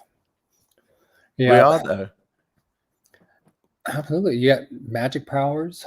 Yeah. That's what everyone's told. Did you ever go to a testimony meeting where someone gave their testimony about an accident where they were wearing their garments and every part of them was hurt apart from where the garments were touching because they are bulletproof? Exactly. Yeah, I knew somebody who rolled over in a tractor and I guess a metal pole. There was a hole in the front of the shirt and the back of the shirt, like it impaled him. But nothing. So all kinds of fun stories. Folklore is alive and well in Mormonism. Yeah, you see, I can't believe that we've not got to the point where we make helmets out of garments. You know what I mean? Like line the inside of your baseball cap with garment material because it is that magical. Or your car. That's an idea. Yeah. Just why not? make your airbags out of garments. You know, it's new perfect. ones. Don't get old ones. Did you ever use old ones as rags? No, I religiously cut the symbols out and then just threw them away. I didn't do that. Catherine Class, I called it bestimony because it's all about who gives the best testimony. But the rags thing, I never did it, but as a kid, there was always a stash of old garments underneath the sink that had the symbols and things cut out, and then my parents would just cut them up into rags, and we just use them as like rags for cleaning the floor or whatever, which seemed so like crazy and out there. But once the symbols are gone, it's just cloth, isn't it? Do people do that with regular underwear ever? Just like their tidy whities and they're done and they start using them to mop their floors with them? You know, that'd be. It seems weird now to think about that. Yeah. Before we continue, everyone, we've had loads of people here and it's been fantastic. If you could like the video and maybe leave a comment, then the algorithm will love us all, and that would really help to push things along. Wardified, hello. Okay, let's take a look at where we go next. Without that,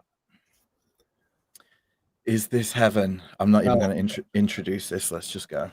Father, is it really you?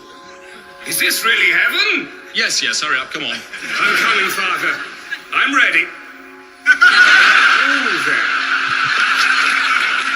Was that Hitler? Was that Hitler? I tried to put this up on TikTok, but it got pulled. And I don't know because of the TV show or what. But I was going to title it, what happens to general authorities after they die. But it's one of my favorite shows too. So everyone check out IT Crowd.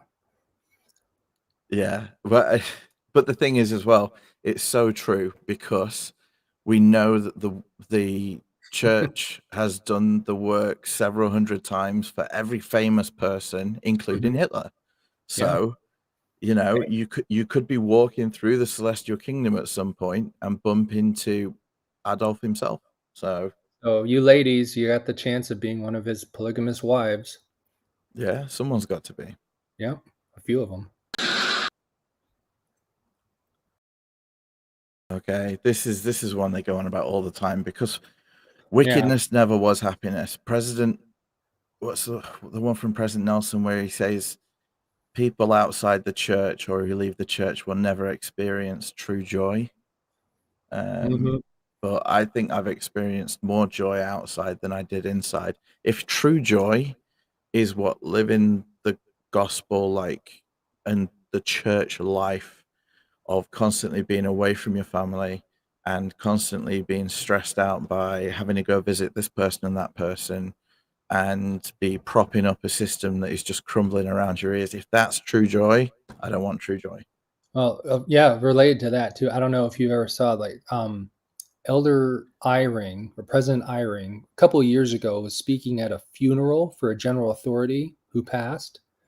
And he went on and on about how this general authority was whipping everyone into shape, doing missionary work in the afterlife and organizing and working. And I was like, is this really the picture of heaven he's trying to paint for everyone? Is after you die, you have to do more church callings and 24/7 because you don't need to eat or sleep, right? And so you're just constantly on the go doing church.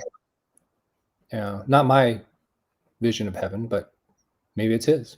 Well, I think John Larson was on with Mormon Stories a couple of months ago speaking about the numbers of it all. And obviously TBMs will say, oh, well, time won't work in the next life the way that it works now and different things. But I'm sure it's got to be something like now because isn't it all patterned after the world and all that before? Anyway, he was basically saying if you need to people a planet with all these spiritual babies, even if like the gestation period of a spirit baby is a second, it'll take you billions of years to just to create all of these spirits with all of you, and you'll just be constantly having celestial sex and making spirit babies. There'll be no time for anything else. Maybe that's true joy. I don't know, but okay, wickedness never was happiness. Let's see what we've got here. In the Book of Mormon, Alma 41:10 states, "Wickedness never was happiness." It is true up to a point. Theft and murder won't make you happy, but some perversions of this statement have harmed many of my Mormon friends and family. First, if wickedness isn't happiness, then wickedness is unhappiness. So one can mistakenly conclude that if I'm unhappy, I'm wicked, or at least not doing things well enough. It's my fault. Another fallacy is believing the opposite. Righteousness is happiness. If I'm righteous, then my reward is happiness, so some are forced to seem happy, even if they're not, to prove their righteousness. Fake it till you make it, an exhaustive and unauthentic way to live. Another point that seems to have embedded itself in Mormon thought is that the righteous are overtly rewarded, especially financially. Therefore, if I am wealthy, then it must mean I am being rewarded for my righteousness.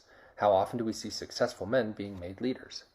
These erroneous associations have deeply infiltrated Mormon life and culture, and I feel they contribute to significant pain among the LDS people. Let me know if you see it too. My brother-in-law and I were attending a priesthood meeting, a fireside or something one evening, and on the way out he took me in the car park and he started pointing at all these really posh cars, really nice cars.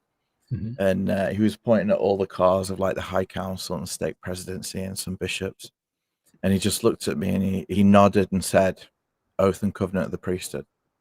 As in, follow your priesthood, you'll get nice cars. Prosperity gospel. Yeah, sure. Yep.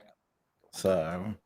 Yeah, and yeah, how many stake presidents do you see who are, well, I don't know in the UK, but like around here in the US, a lot of times these stake presidents have the bigger houses. They're the CEOs or the partners in law firms or whatever.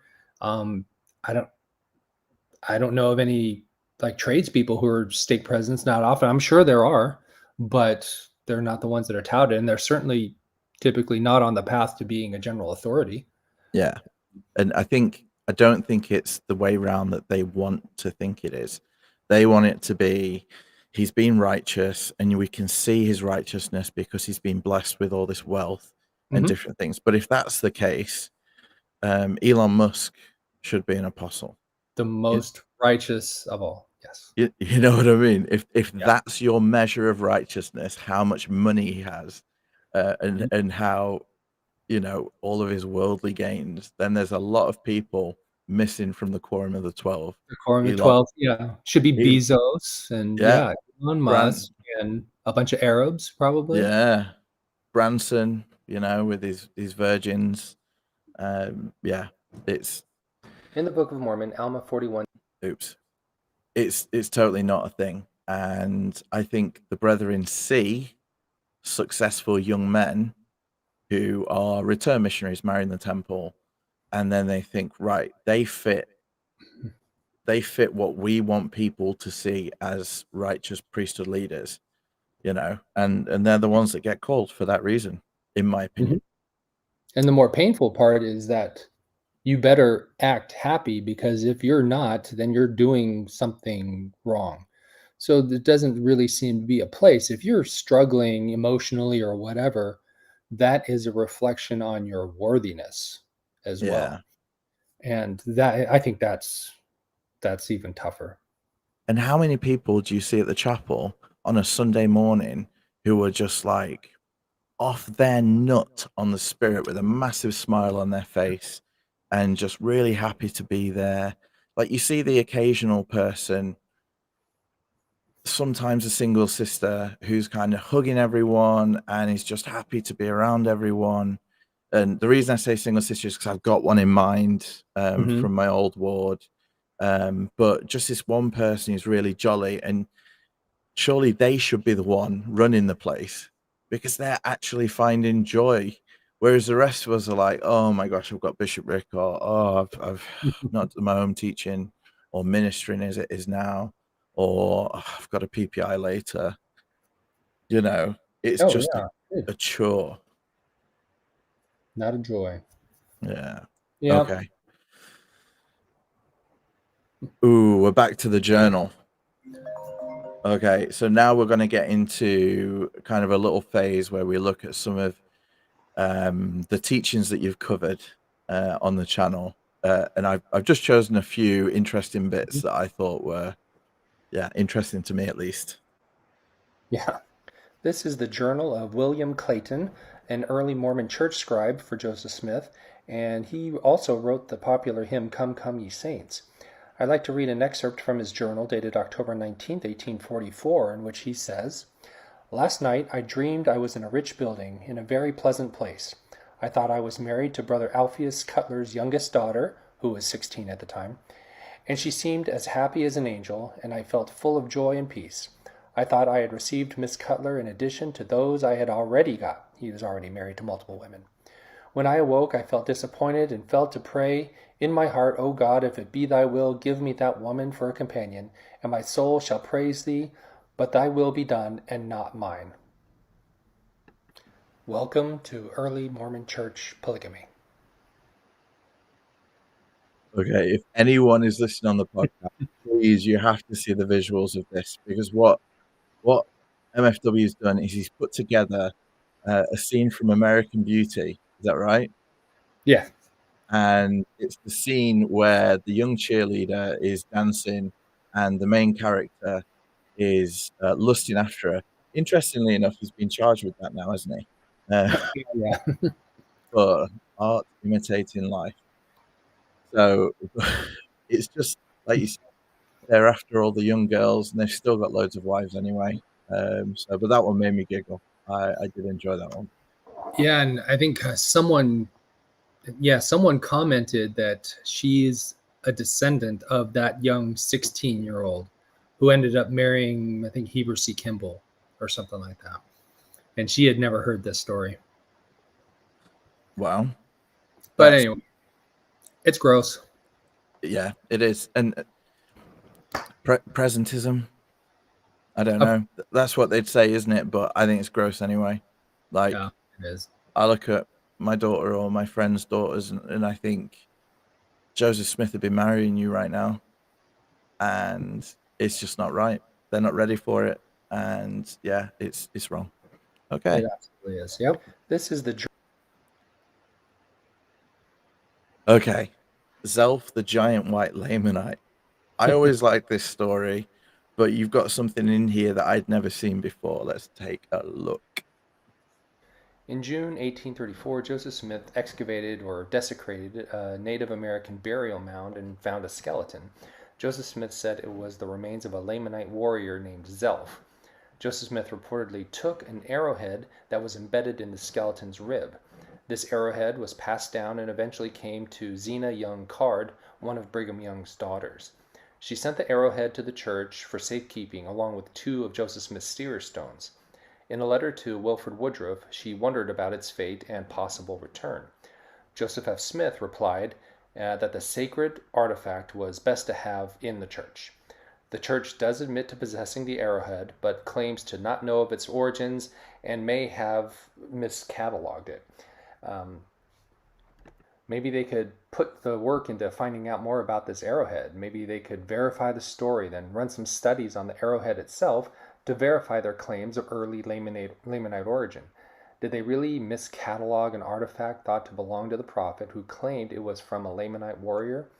With all the questions about church history out there, couldn't they try to answer this one that they have in the vault? Let's see if the prophet Joseph Smith was right about Zelf. Miscatalogued it. Yeah, that was an article. I guess it was a BYU article that I just read, and that was the claim from the church. Like, oh yeah, we don't know. Maybe this is it. Maybe it's not. But you would think that something passed down from Joseph Smith would be probably given a place of honor somewhere in. Well, in they'll say it's just gone with the sword of Laban to the cave in the hill Cumorah.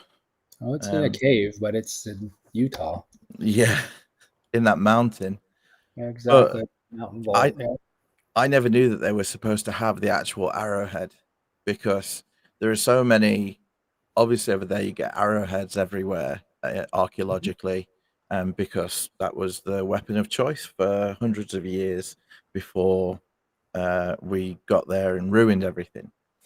But yeah, they kept the arrowhead, and she gave them the seer stones because it wasn't until a few years ago that I found out about the chocolate-colored seer stone that the Book of Mormon came from, and that kind of really pushed me over the edge into being like, oh, this is ridiculous.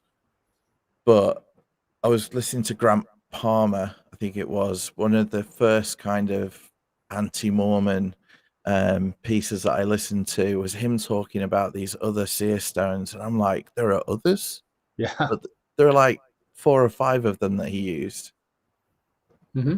And that's what, in that letter, she had a couple of stones and the arrowhead, and Joseph F. Smith, he said, yeah, we got them. These are sacred relics. So he wasn't questioning them. He was thinking they were legitimate. So at least back then, you would think that maybe he cataloged it correctly, but who knows?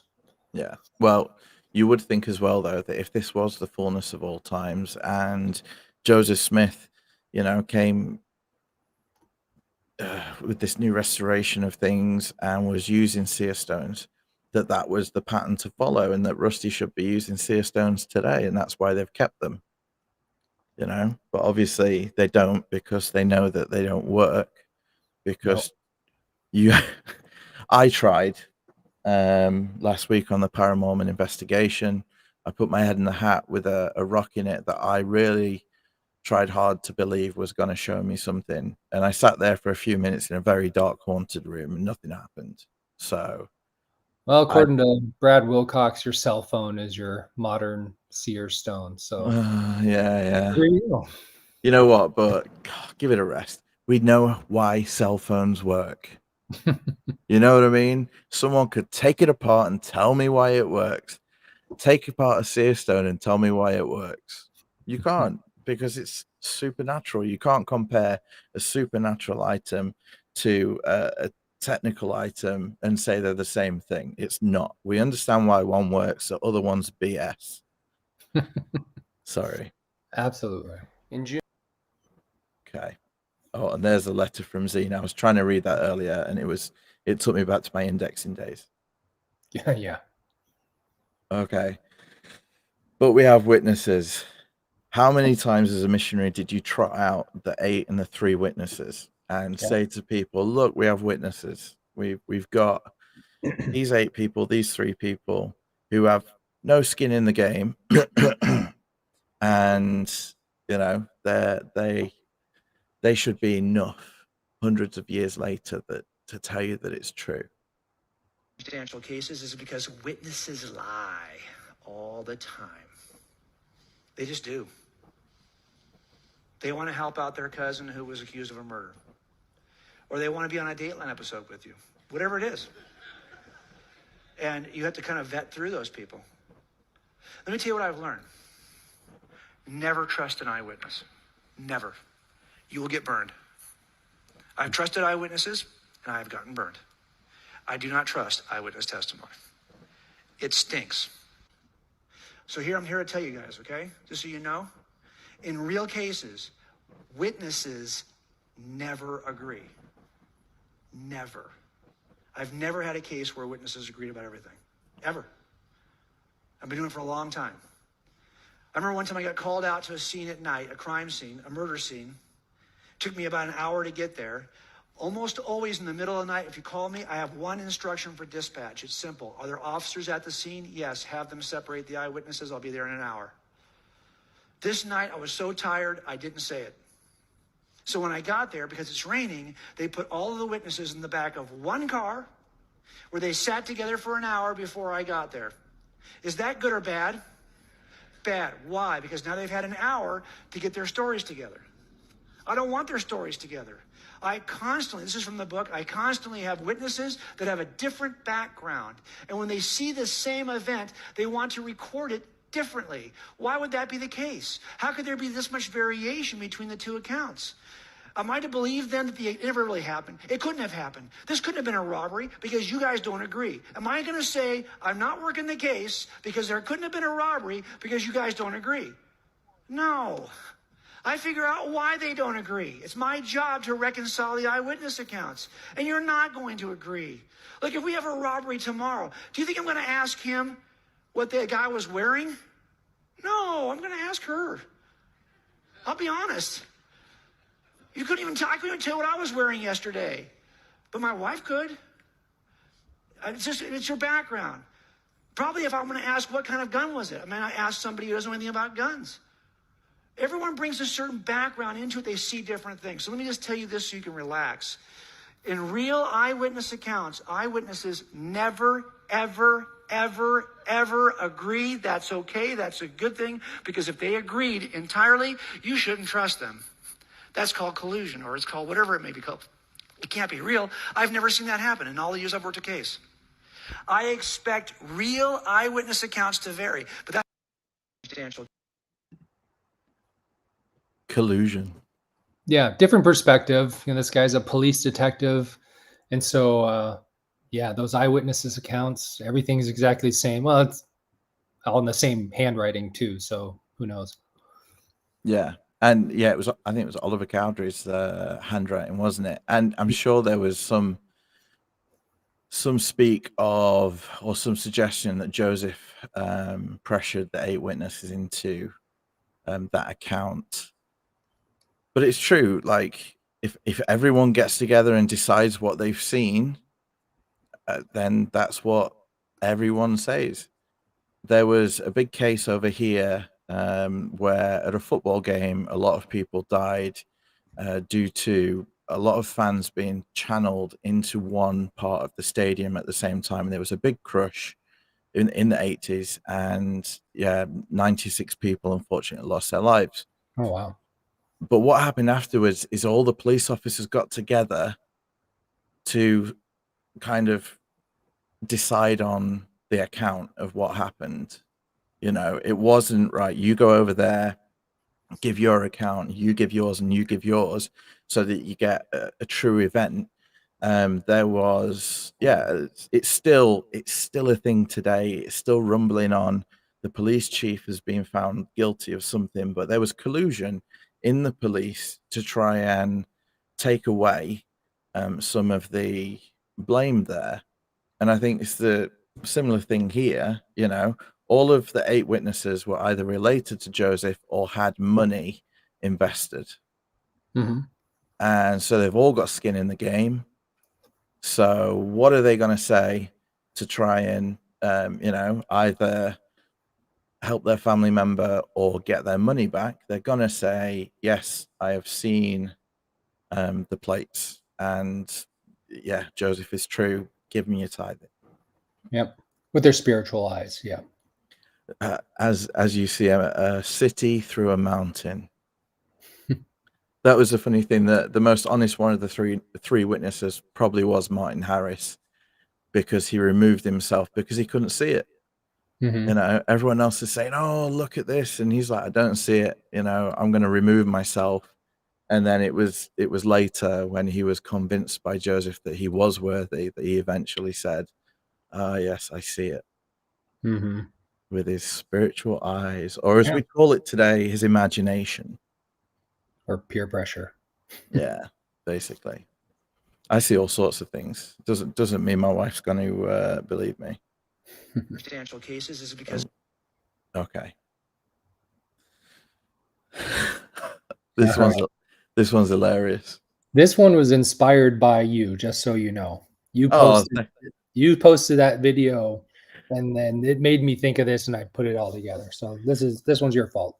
Okay. Well, no, good, because it's one of my favorite ones. Thank you. But this one basically, Keith Erickson, church historian, came to the UK at the end of last year, and he took question and answer sessions. So they were virtual sessions, and you could submit questions online. So a lot of ex-Mormons in the UK started submitting questions on the live chat. That's how live it was. He was taking questions on the live chat. Yes, he was kind of scrolling past a few, but we all got a few questions in. Some people even got live, like on the live chat, to ask the question, not just written, but to physically ask the question. But this one, I think, was Mark Johnson. He went in person to the Preston Stake Center and asked the question in person about, you know, when is the church going to stop hiding stuff?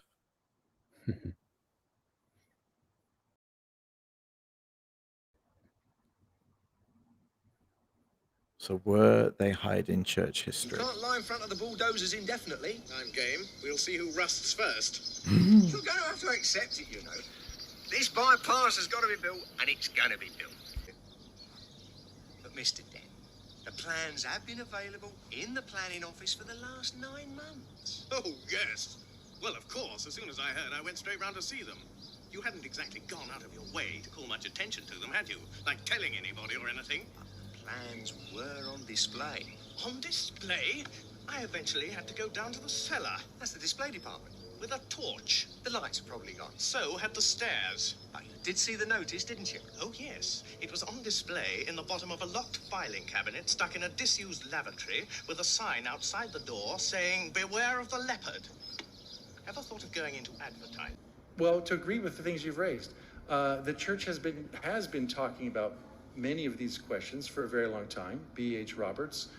Things have been published in the Improvement era. As soon as the church acquired the Egyptian papyrus fragments in 1967, those were published. And so on one hand, I want to say, let's not oversimplify it to say, we never talked about things before, and now all of a sudden we did. The church were to publish something about the seer stone in the Children's Friend in 1974, which it did. And the fact that there is more than one version of the first vision, which is just not true. Of the BYU in 1970, he produced an article for the church magazines explaining all about the different versions of the first vision. How long ago was that article? 1970. That was back in 1970. So been hiding that for a long time. Yeah. Trust us wherever you are in the world, and you share this message with anyone else who raises the question about the church not being transparent. We're as transparent as we know how to be in telling the truth. Transparent as they know how to be. That article in 1970, I think one of the Brit Vengers took a look, and you can't get that on the church website. Really? Yeah, it did. So They don't have it. A lot of stuff cuts off at 1970, so you can't see anything pre-correlation committee. So you can't see any of the general conference or magazines. But that particular one, I don't think is there. So you have to go into grandma's basement for her print version. Yeah, but the church can say that, yeah, we told you guys. There it is in black and white. Yeah, and I think they do a lot of that, you know, like Keith Erickson coming, it wasn't well publicized and it wasn't well attended. But in 20 years' time, when someone is going on about, you know, you never told us this, they'll say, oh, hold your horses. In 2021, we sent church historian Keith Erickson to answer all of your questions. And then people like me will be like, you know, I wasn't born till 1984, so how was I supposed to have read the People's Friend in 1974? You know, and they'll be like, well, you should have looked. It's your fault. And all the church art still reflects the same version. Instead of the seer stone, it's still Joseph Smith reading the golden plates at a table by candlelight, whatever. And there's art that was post 1980s. So yeah. But it's always fun visiting Douglas Adams and Hitchhiker's Guide. Yeah. Father Vampire just letting us know, very true, the whole, you know, paying your tithing and the windows of heaven opening, very much a biblical teaching as well as a Mormon one. So, you know, it just shows again how we've taken that and made it very central to, you know, what we're doing and to the culture. Joan Galloway here. Pre-existence PD should have read it. Should have read it before I was born. You probably did, but the veil, you know, so you forgot. Yeah, no, absolutely. Carby just asked, does indexing mean digitizing records? Shouldn't people get paid for that? It does mean digitizing records. You'll be shown like a little sample of handwriting, and then you have to try and guess what it says and type it in. And people should be paid for it, but they are definitely not. Mm-hmm. Okay, let's see where we go to next. Oh, not there. Okay, so we're coming now towards the end of the presentation, but not the end. Please don't go anywhere. We've got 4 or 5 videos left, but after all of this, we know that Jehovah's Witnesses shun like none other. You know, you leave the church, you are dead to me. But in Mormonism, we like to say we don't do that. We still love people. And I think we've all experienced times when people who were our friends aren't our friends anymore. And they might say, well, we have different interests now. But if we were truly friends, you'd still make an effort to at least ask me how I am. But they don't. They ignore me now. So shunning. This is D. Todd Christofferson speaking about shunning family members.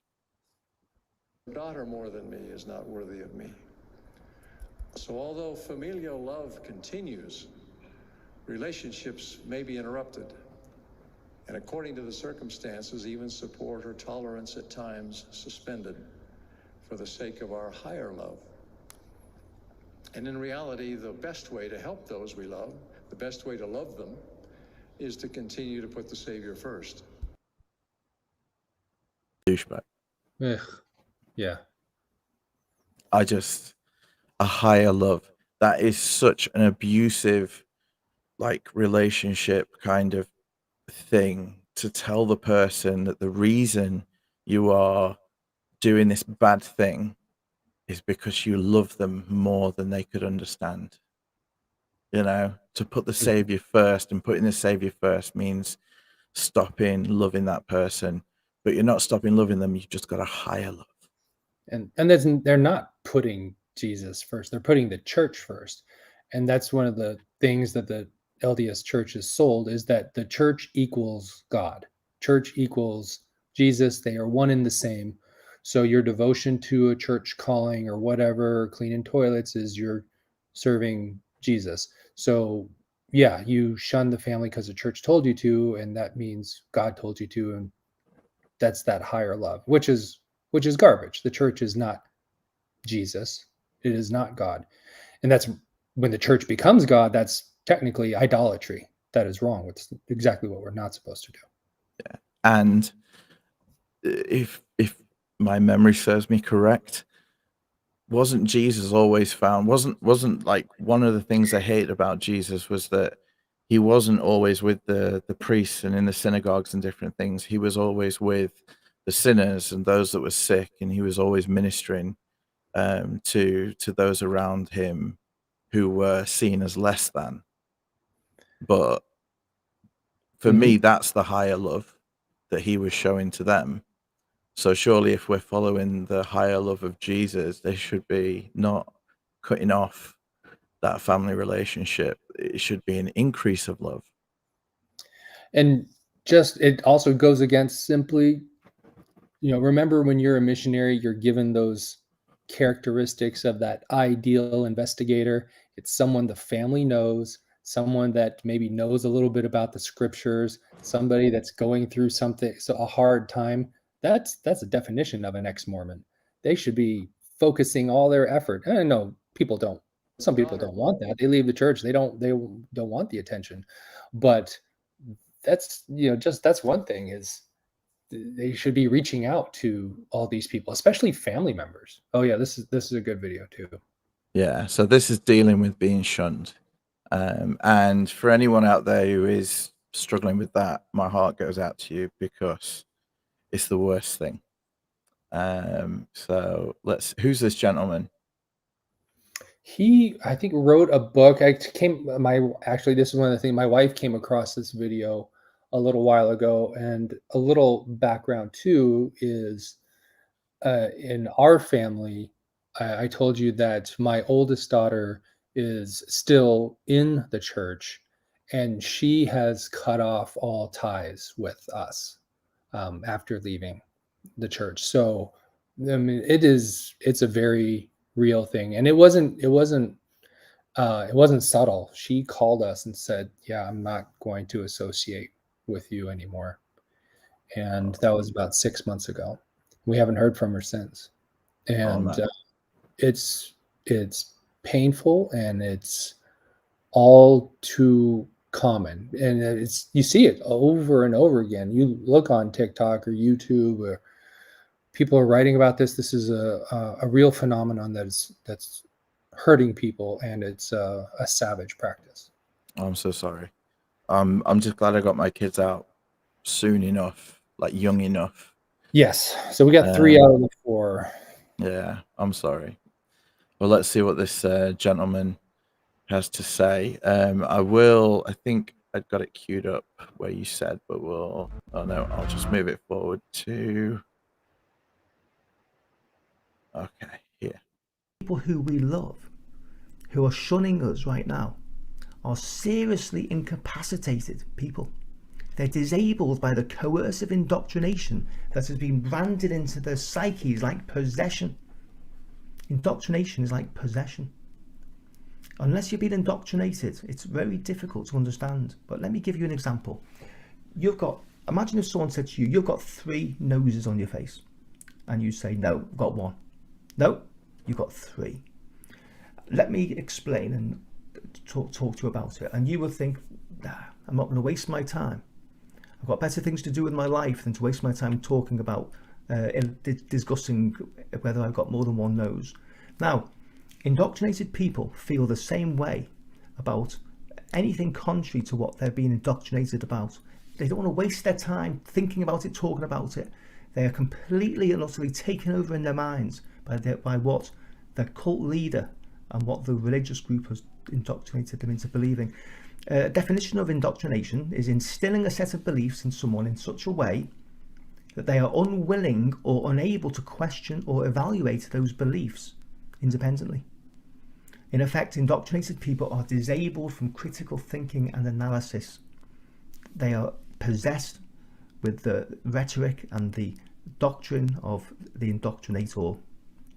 That understanding about our loved ones who shun us can really help when you understand that they are critically, dysfunctionally disabled due to the indoctrination.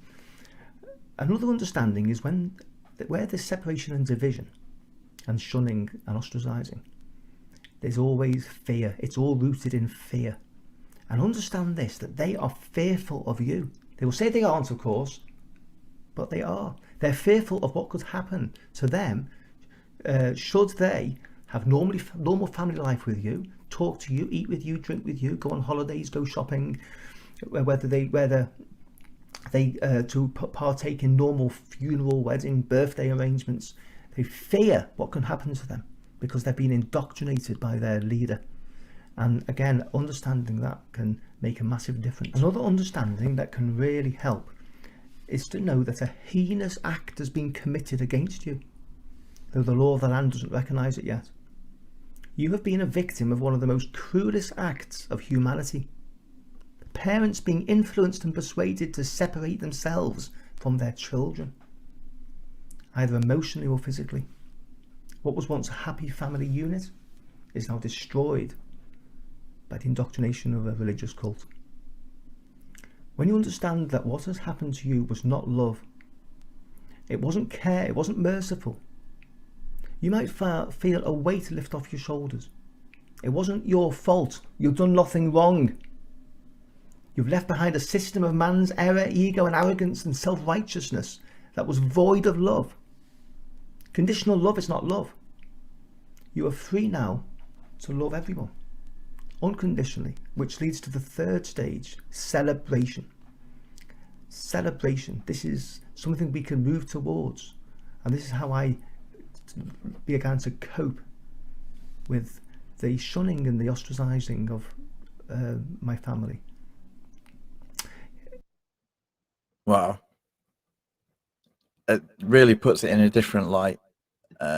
Not that I want to kind of put down TBM family members, because I feel like leaving the church, I've kind of come down out of my ivory tower where I looked down on everyone.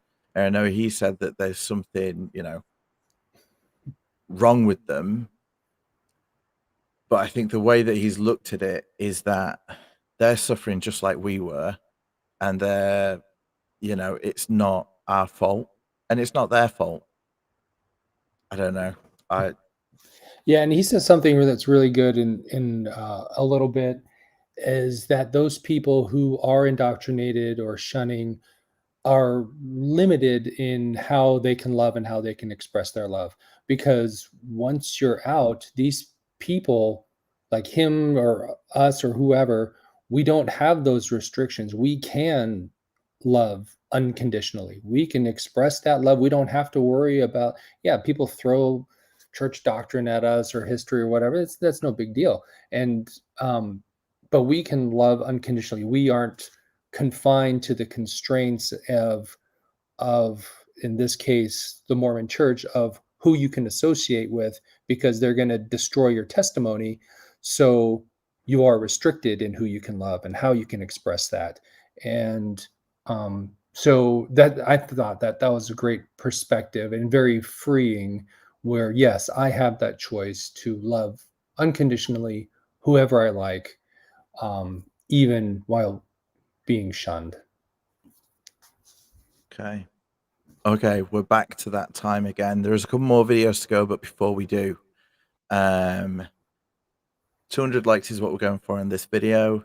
3 things help the algorithm. 1, is likes, 2 is comments, and 3 is watching the video right to the end. Even if you put your phone down and stop listening, just allowing it to play to the end when I say goodbye. If everyone kind of clicks off when I'm wrapping up and click off like 20 seconds before the end, the algorithm hates me. But if you stay just for the last like 10 or 15 seconds, then that's an awesome thumbs up.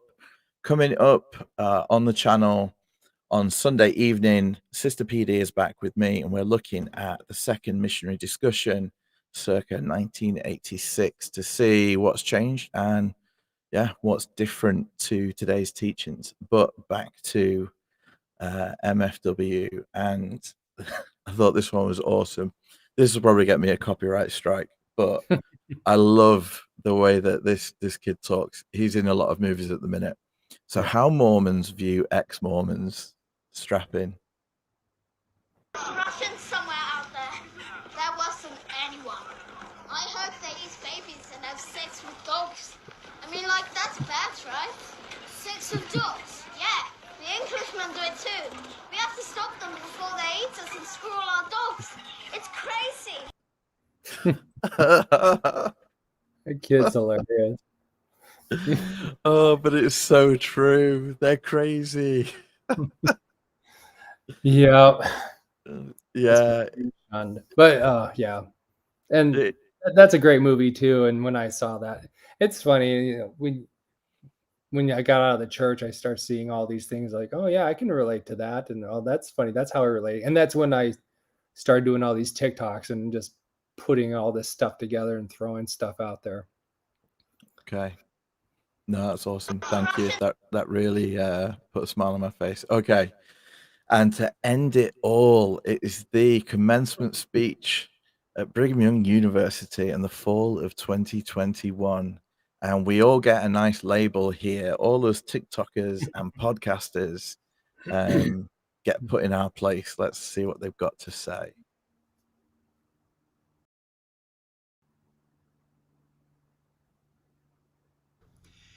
In the Book of Mormon, we learn of an Antichrist who prided himself as a sophisticated, intelligent member of society. His name was Korihor. He was successful in leading people away from God. You can read about him in Alma chapter 30. If Korihor lived today, he would post on TikTok. And he would create podcasts that cast doubt. As you read what he said and did, you will notice that it was never his intent to prove anything or to find truth, just like this defense lawyer. He simply cast doubt. Testimony. As a trial lawyer, I quickly learned how to identify the tactics that distract others from seeing or recognizing truth. As I became more experienced as a trial lawyer, I often told the jury that opposing counsel was like a magician who holds one hand high in the air to distract your attention from what is really happening with the other hand. With his other hand, he is pulling a rabbit or a pigeon or a long scarf from his sleeve. The magician is hoping that your attention will be drawn away from the truth and that you will be seduced by the magic they are selling. Isn't it funny how the church do that all the time? Exactly. And that brings us right back to the beginning of today, where the church leadership are a lot of lawyers because they know exactly how to do that. Yeah. Korihor sounded like a good guy. And MFW, it's almost like we planned that whole lovely circle to come back. You know, Sundance Film Festival should come and get us. Okay, so thank you everyone for being here. We've had an awesome chat going as well, and some great likes going on. MFW, do you have anything you would like to say to the world before we end this evening? No, I just thanks, PD. Really appreciate you and for all that you're doing, putting the information out there, and it's we just need some more voices out there like yours, and just people sharing their experiences, and because there are a lot of people hurting and figuring out what to do after leaving Mormonism. And I think ideally hopefully I'll get to the point where, just like what we talked about, the church being like a narcissist, eventually when we can step away and it doesn't even register in our minds about our pain of Mormonism, if we can get to that point where that doesn't hurt us, where it's not part of us anymore, then I think that's the ultimate goal. And I think people like you and the stuff that you're doing is helping everyone kind of reach that goal. So thanks a lot. No, thank you. And everyone go over and check out MFW's TikTok Mormon Flesh Wound. The link is in the description below if you're not yet on TikTok. Looking at the poll, we've got 15%. We've had 71 votes. So if anyone wanted to vote, now is the time. 71 votes. 15% say yes, they've watched you on TikTok. 42% say they've not, but they will now. So hopefully we'll see an uptake in followers there for you. And 42% say they don't have TikTok and don't want TikTok. So that's understandable. Absolutely. But thank you so much for being here. I'll end the poll now. Thank you to everyone for coming along and listening. And Pat Brain, if you question you are weak, pray harder. Feel free to click thumbs down and unsubscribe. See you later. Bye.